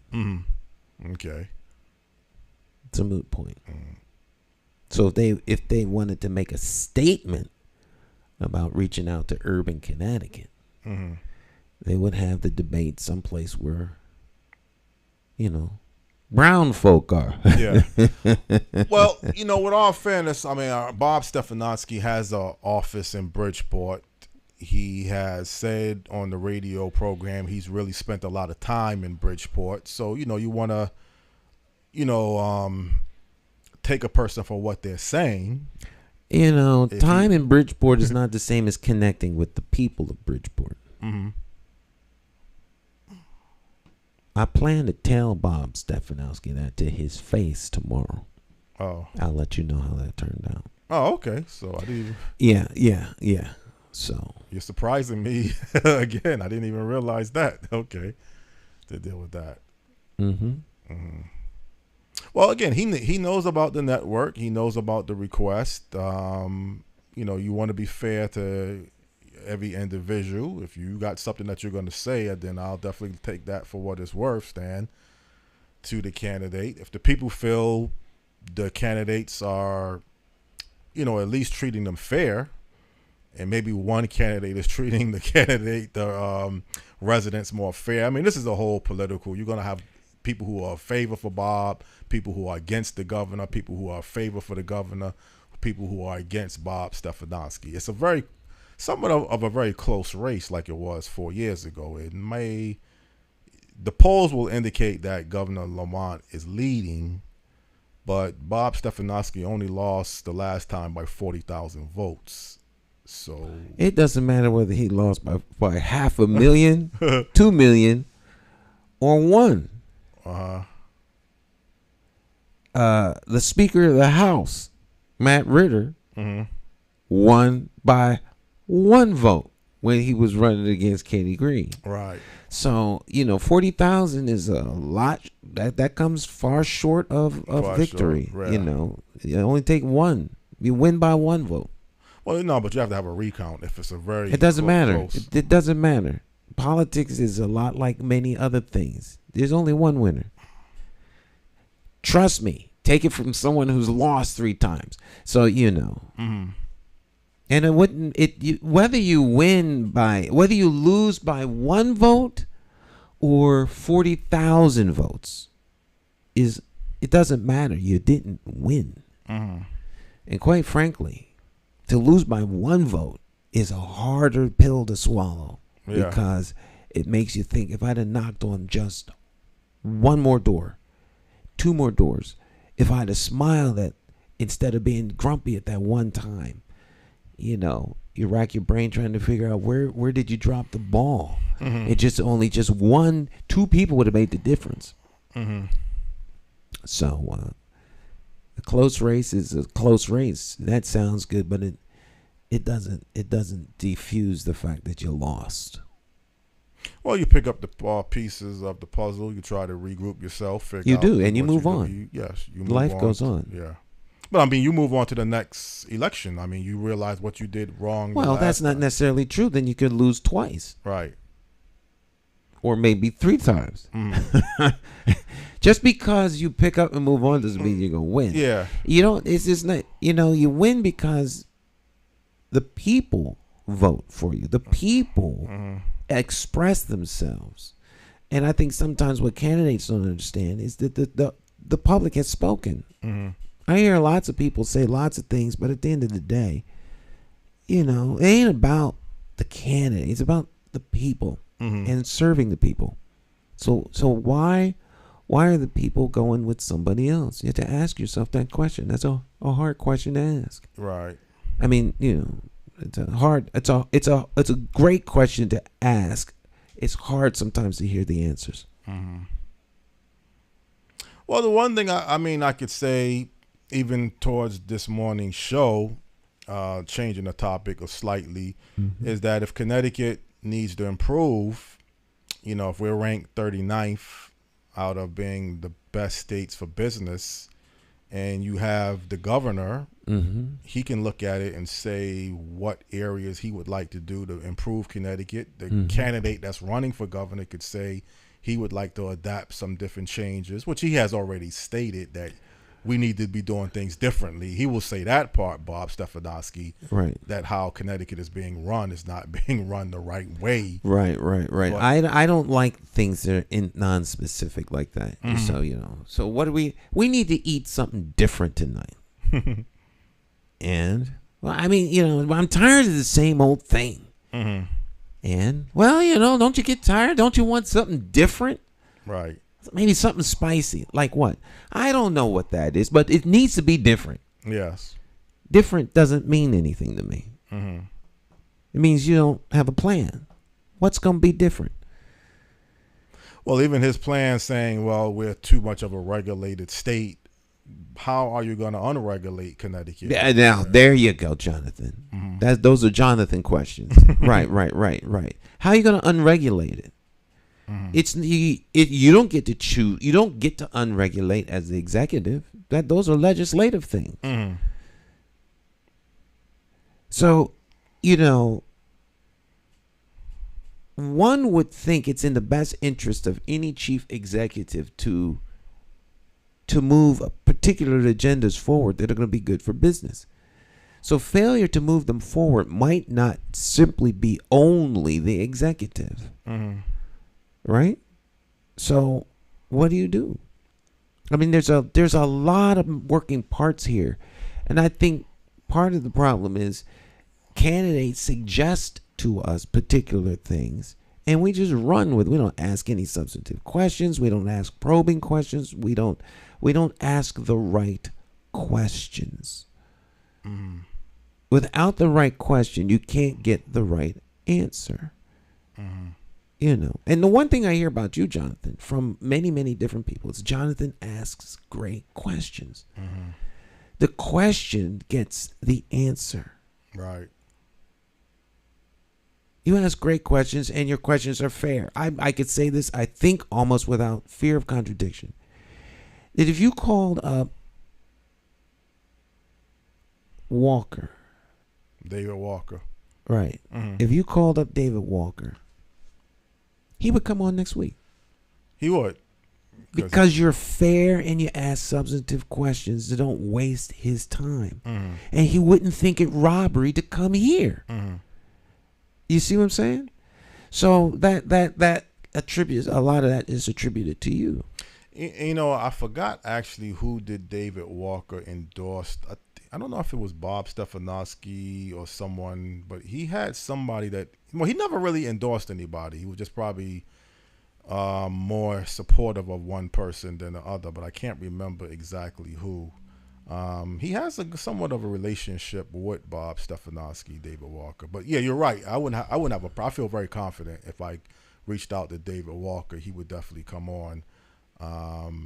Even though he doesn't live in Connecticut anymore, right. But he still pays attention to what's going on here. Well, that in part is my point. And so I'll only say that to say that the questions matter, and they have to be substantive questions. And I find that more and more candidates aren't asked substantive questions, questions that matter.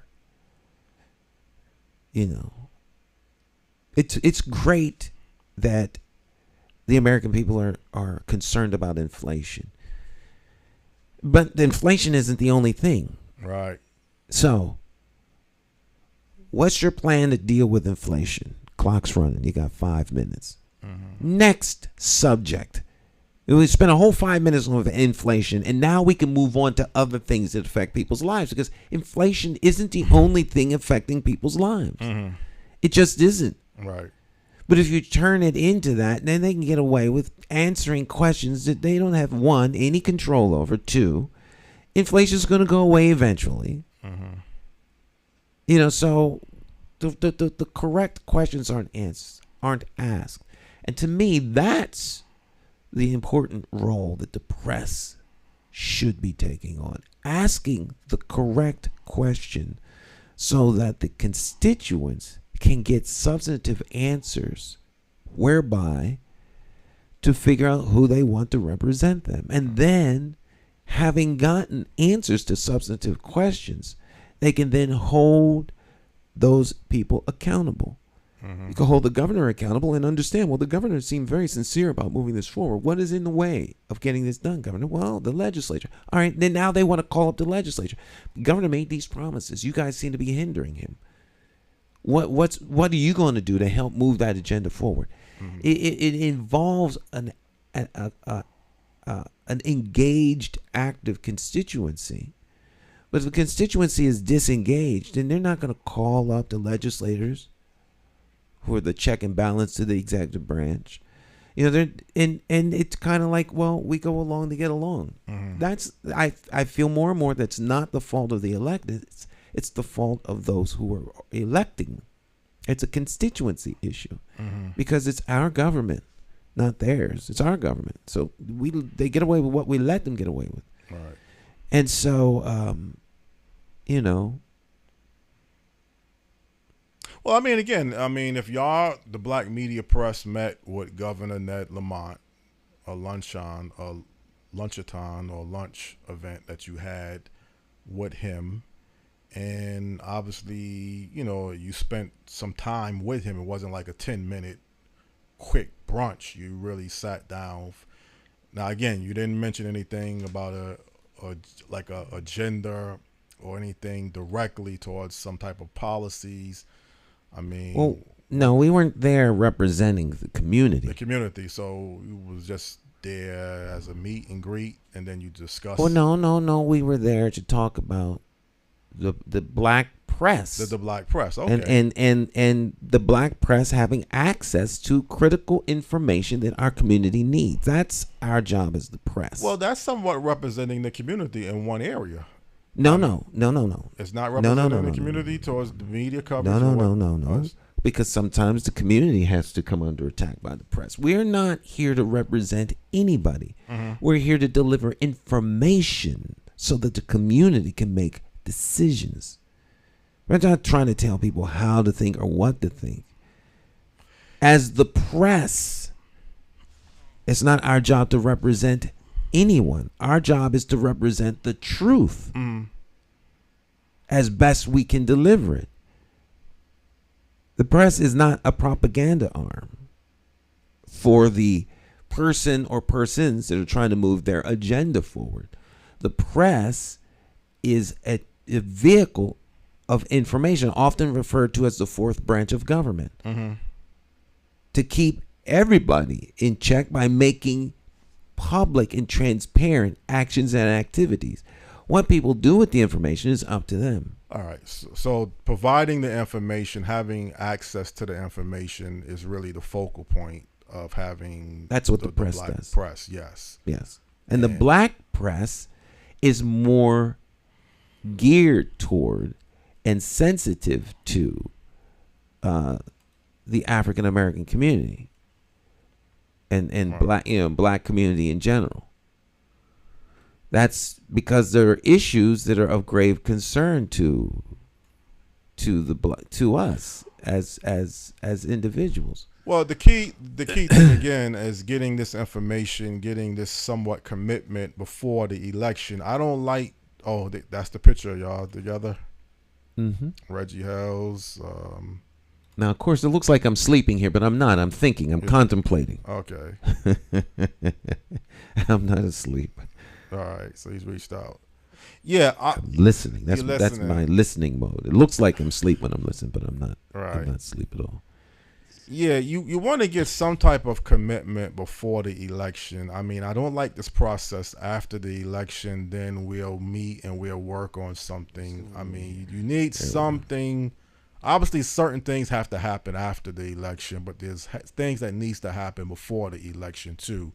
Because, you know, once that person has been elected, I'm not going to sit here and say that they can do what they want to do. But they can only do what they want to do if the constituents have a hands-off approach. Right. As it would be like hiring a contractor to work on your house, and you really have, he's going to work on your house, and you say, all right, well, what are you going to do? Well, I'm going to make it better. All right, that's cool. You got the job. And then you just go away. Mm-hmm. I mean, you got to give him some guidance. You got to be there day to day. Our elected representatives represent us. The governor is the chief executive. Yeah, but the people he has and will have on his staff could be the linkage sometime. You know, getting directly in contact with the governor is not going to be easy. That's why he has a staff of people, different committees. So what do you need to work get? with. What do you need to get directly in contact with the governor or the mayor or the president for? No, I mean, any issue that you feel is relevant towards either yourself or your community is important. That you want, if it comes, I mean, directly, right, what you need to get. But generally, that does not need gubernatorial conversation or mayoral conversation. Usually, is at a much lower level. Lower level, right. I mean, you shouldn't be going to the top to take care of a problem that's way down here. You go to the bottom. Because the first question anyone at the top is going to ask, well, did you talk to so-and-so? No. Well, there's a process, and the process has to give time. You know, obviously, if the governor or the mayor or the president calls somebody, but that's not how it's supposed to work. Right. That's not how. No, you're right. You go to the local level for most of your issues, and then if there's executive order when the governor shut Connecticut down. They're right. That's something that you would like to be able to reach him if you feel dissatisfied. But then again, he has the executive order, so even if you don't like the fact, right, because there's always someone not going to like what he does. Right. But that's a big issue though when you shut the state down and you can't operate. Well, they shut the country down, Jonathan. They shut the planet down. No, every state did it differently. It wasn't a national. Some states governors did it. Florida did it, then completely shut down. Right. Connecticut didn't completely shut down. All manufacturing stayed open. Mm-hmm.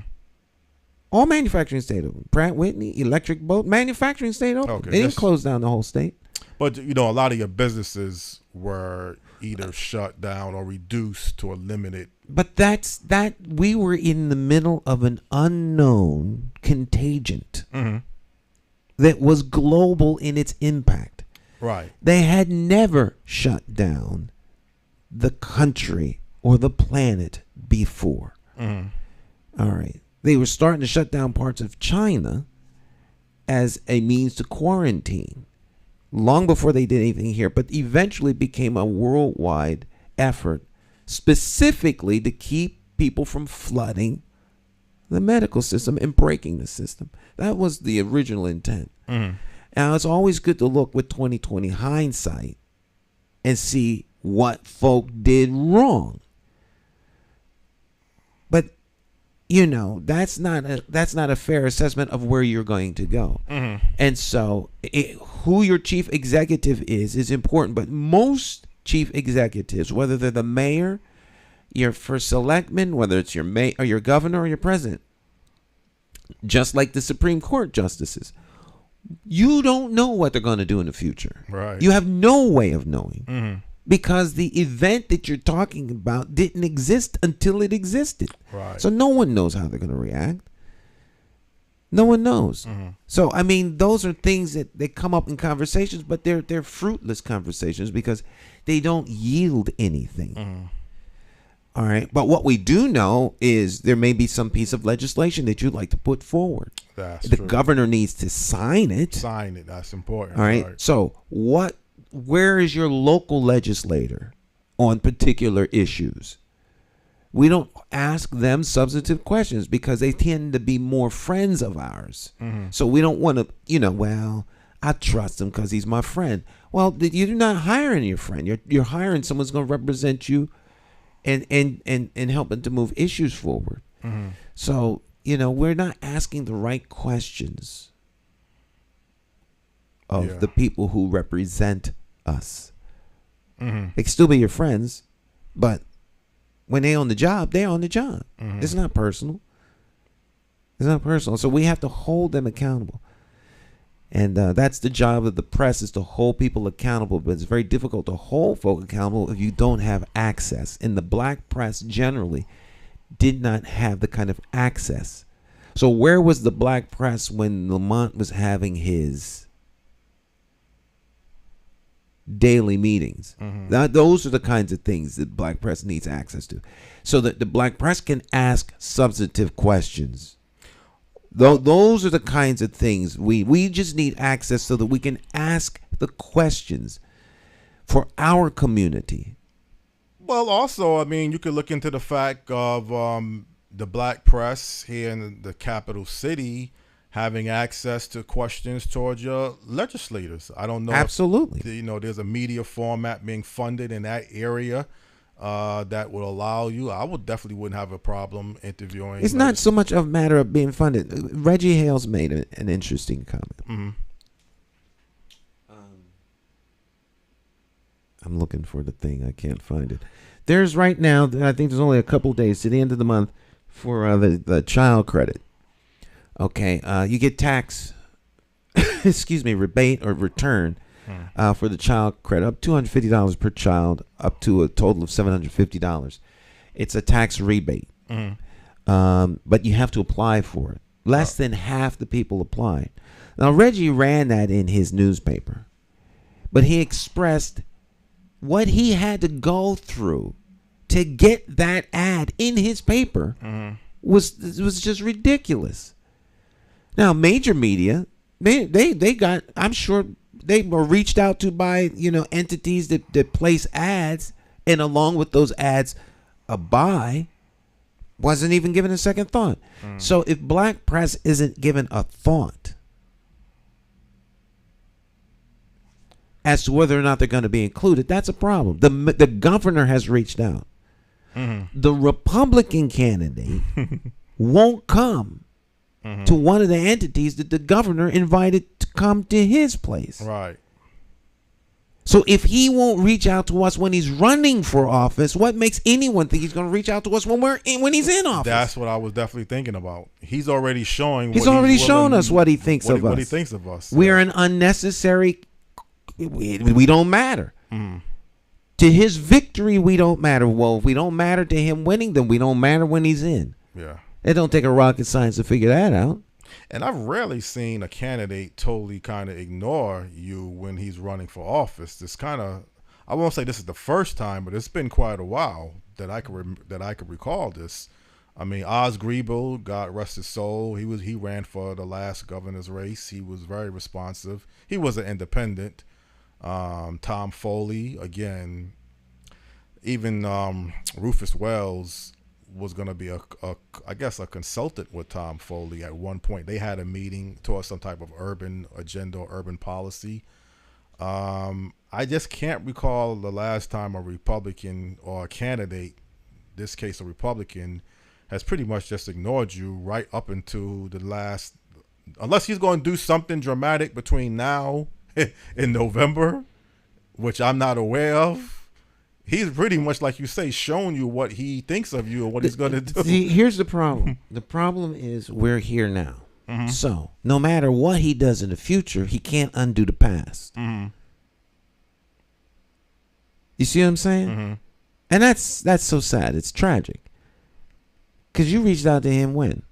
Reached out to him since the beginning of the year. I mean, it was just a general, in the beginning, it was just a general conversation. I mean, what he was going to run for governor, what his plans would be. Up until recently, last week or 2 weeks ago, I even reached out to him a few days ago again, and no response. Now, truthfully, Governor Lamont's staff didn't respond back to me. You say Brandon McGee reached out to you, or he responded to you, his political director. So I haven't really officially heard back from Governor Ned Lamont's response. But again, if y'all met with him, that's still telling me that it's more likely that he will or he would be able to than the other candidate. And until it actually happens, I'm not going to say I'm buying into it. I mean, anything could always happen. But I'm willing to give him more of the benefit of the doubt there's some things I don't like how the process is going, but it's a big governor's race. It's a busy scheduling event, but I'm still feel satisfied that he met with the black press, the black media. I just happened to not be there, but again, y'all met, so that's a good start. I think is the access to information that y'all looking for going to be implemented. I mean, that's what I get all kinds of information. Yeah. Now I get press release. I get every press release that's released. We get now. I'm sure. Okay. I'm sure the others are getting them because I know I am. Well, that's good. So but we're not as much, Well, but nonetheless, and I give the governor credit. Because I am quite known as being somewhat conservative. Well, is Governor Lamont conservative? Well, you're conservative. Right. He's not viewed as a conservative. That's my point. That's my point. Yet, you got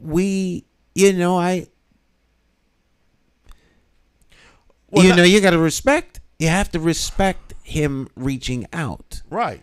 And, he was very, very open to. In fact, I'll say that he said, I thought I was doing a better job, but it's clear to see I have a lot of work to do. And so I'm going to have to rethink a lot of things I've been doing. I mean, that's all you can ask for. To be considered. Right. That's it. You're not the only voice. You're not the largest voice, but at least to consider and to make an admission. You can't ask for anything more than that. Right. And so from here forward, we can't undo the past, but we can go forward. And immediately a much better job is you want access to stuff? We make sure you get access. And so that's all you can ask for. And we can't get access to Bob Stefanowski. No.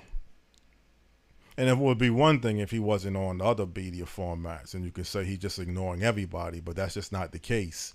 Again, I understand you have to go with the numbers on the large scale. If TIC calls you and say they need you for this particular day, and I called him, you got to say, well, let's reschedule our event. I understand it's a business thing. The numbers speak for themselves, but not totally ignore you from day one. Don't respond back. See, what you have to do is ask yourself, who's the black press?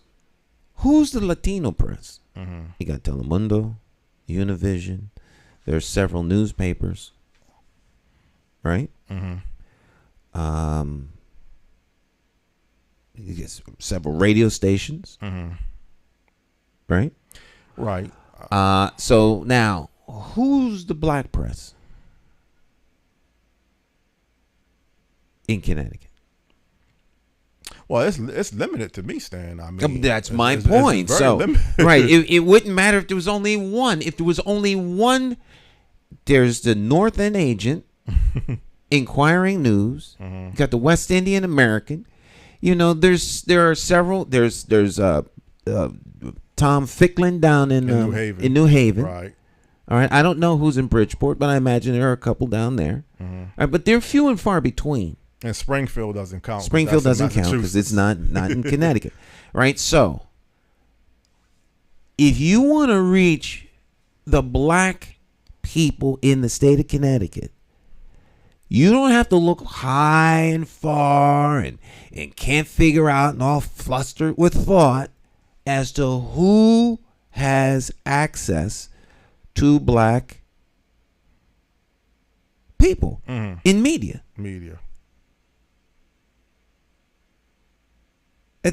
Yeah. Call up the black and the Hispanic caucus. Ask them. They'll tell you. All right. And then you reach out to them. Yeah, I mean, because you gotta.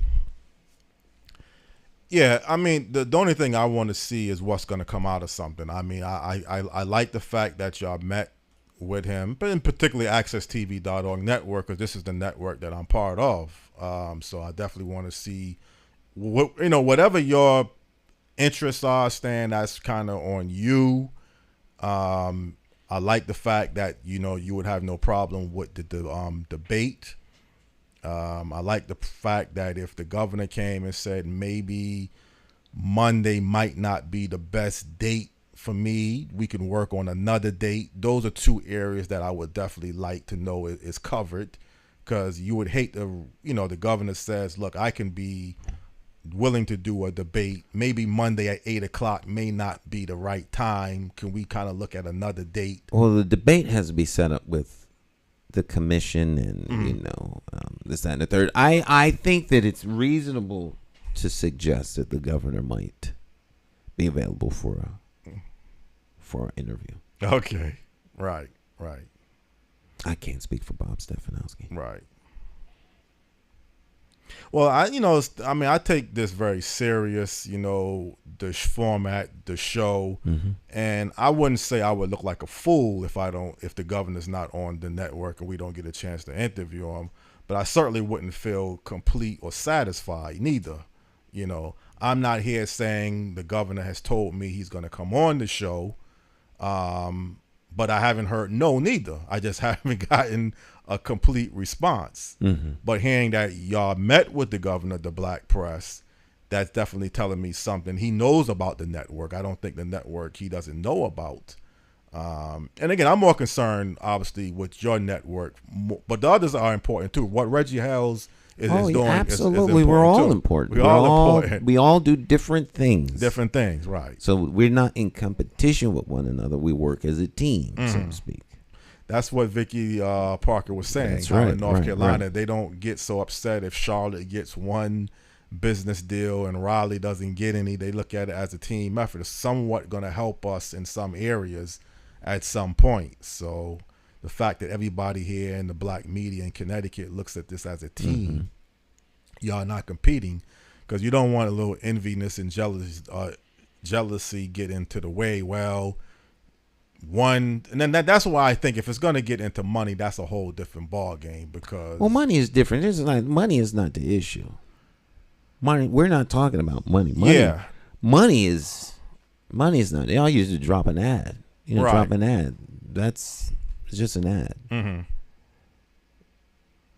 But only thing I'm saying, things you would like to say, things are distributed. Not just one source gets the opportunity and none of the other media outlets gets no. You may not care about it that way, Stan. If they spent the accounting error on black press would be happy. It's not like right. The money they spend on the black press is insignificant. Okay.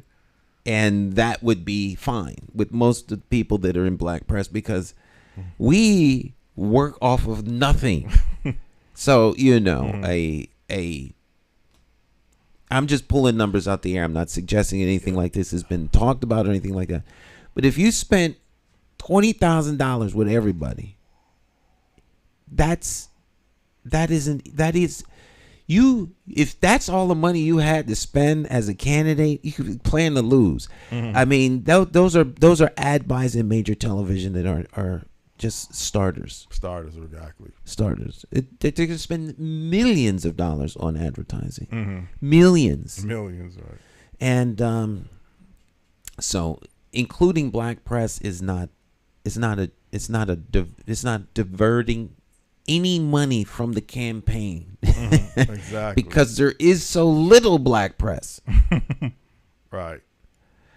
All right. Now, Latin press might be another subject, because, especially Latin television, because it's not really Latin television for the most part. It's controlled by, the networks. The networks, It's right. the Spanish-speaking side of the network. So those are network buys, really. Yeah. Well, I'm concerned with access to the same can't be said for local press. Press, right. For Latin press. Yeah, I obviously want good things, and I think more important, what I was talking to somebody about yesterday and other people, is you want to be in the inside, you want to have a voice, you want to be connected. You don't want to feel like the legislative or the government, you're on the outside always trying to figure out what to do, who to talk to, what to work on. You want to have some sense of being in the inside. And you don't have to run for an elected office position neither. But, as long as you're willing to do your part, you have something to bring to the table. They feel that black media is important. You want a voice. And again, there's some type of mutual benefit of it. I'm fine with that. But I don't like this fact of feeling like I'm on the outside looking in at some point. And that there's the issue. You have to be invited in. You have to be invited in, right? Or given opportunity. And I can say, from what I have been told, from what I have witnessed, that at least with the governor, that will happen. Well, that sounds encouraging, Stan. I mean, I want to end this on a good note. I don't take government lightly. I think it's, and I know, Stan, you look at local government probably a little bit more than statewide government, but I understand we're on the same page. You see the importance of still this governorship. Who's governor? Who's going to be running the state? Well, we will find out. It's not over yet, Jonathan. It's not over yet. All right. But the show is. The show is over, okay. The subject isn't. All right. And so I'm sure we will return to this next week. Me and Jonathan. My friends, our time together has come to an end. I got to run out of here, do a press conference. Okay. Over at the Bushnell. So you all enjoy yourselves. Have a great rest of the day. Mr. Small. All right. Thank you. Look forward to next week. Let me work on finding a guest for August the 1st. All right. Appreciate that. Okay. Well, my friends, we'll see you next time. You all have a great time. Special thanks to our guest for taking time out of her schedule. We'll see you all real soon. Bye-bye.